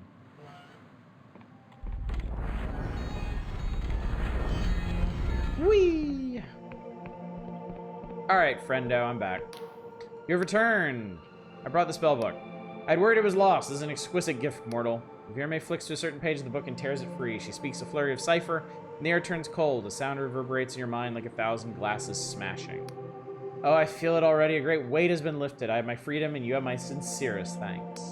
I'll fly through the sky realms once more to take in wonders and beauty both. The kiss of a free Virame is a wonderful thing, mortal. You will share in my euphoria when you wake in your bed. Yay! I made a deal with a vampire.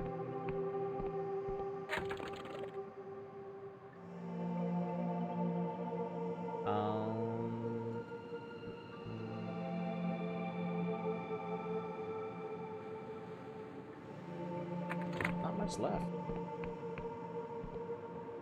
Let's see what this actually. Oh, that's creepy. Actually, I'm like staring over the stairs now. I wanna see what kind of boost this gets us. So I'm gonna take a quick nap, just until evening. Invigorating dreams. You dream of soaring through the sky realms. Your wings take you over dense forests, sprawling metropolises, and crumbling ruins. You land in a field of brilliant flowers under a green star and feel a cool breeze embrace you. Wake inspired, knowing that anything is possible. You barely notice the blood on your pillow. Ah, okay. So, from now on, when I sleep in my house at Thornwood, I'm going to take a bunch of damage. But I am... Oh my god, that's a lot of charm. You're lucky everything just seems that little bit easier. All of a sudden, all of your main attributes have been raised by 1. Okay, cool. So that actually balanced things out, funny enough. If I could get rid of this curse, that would be kind of huge. But anyway, I'm sitting at 60 charm. With the boost, I'll be at 80. So that's good. That is a very good thing. Let me suck down a potion. And suck down another potion.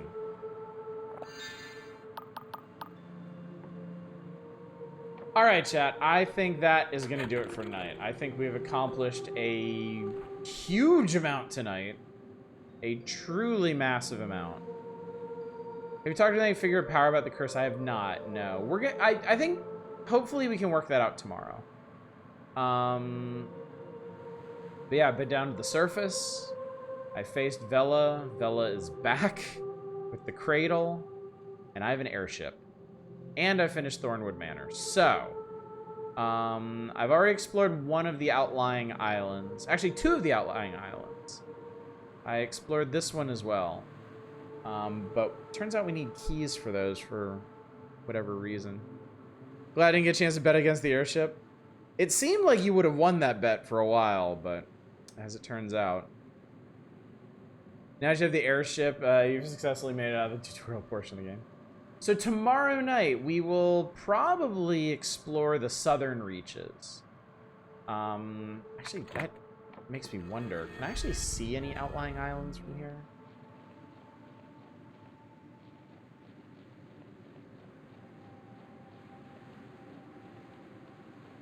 Oh yeah, we're definitely going over that one.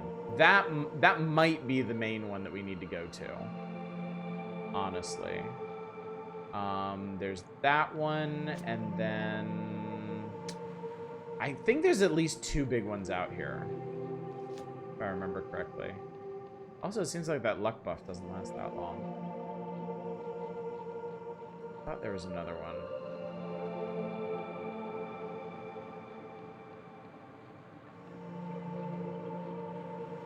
Okay, I know there's at least one other one on the other side of the Clockwork Kingdom, so we can check that out as well. So yeah, tomorrow night we will explore more of the outlying islands, advance the plot, see where we can get, see what we can accomplish. But man, super exciting. Super exciting. I actually got an airship. I am so happy. I am over the moon. So, Tomorrow night, more Dread Delusion. Who knows what we will accomplish? Game is kind of breathtaking. Dude, I know. This is quickly becoming one of my favorite indie games, like, ever. It just keeps getting better and better. So yeah, more of this tomorrow night. Back on the Power Hours Thursday and Saturday. Should be finishing the Power Index, I think, but we'll see how that goes. And then Friday night, we'll talk more about Friday night. Tomorrow, Thursday, we'll suss that out. So, also, quick reminder: my vacation is coming up on the 4th of July. So after this week, the only streams next week will be Monday, Tuesday, and Wednesday. After that, I will be gone on a jet plane. But I do know when I'll be back again, the 23rd. All right, so let us find somebody to raid. Let's see who's up. Let's see.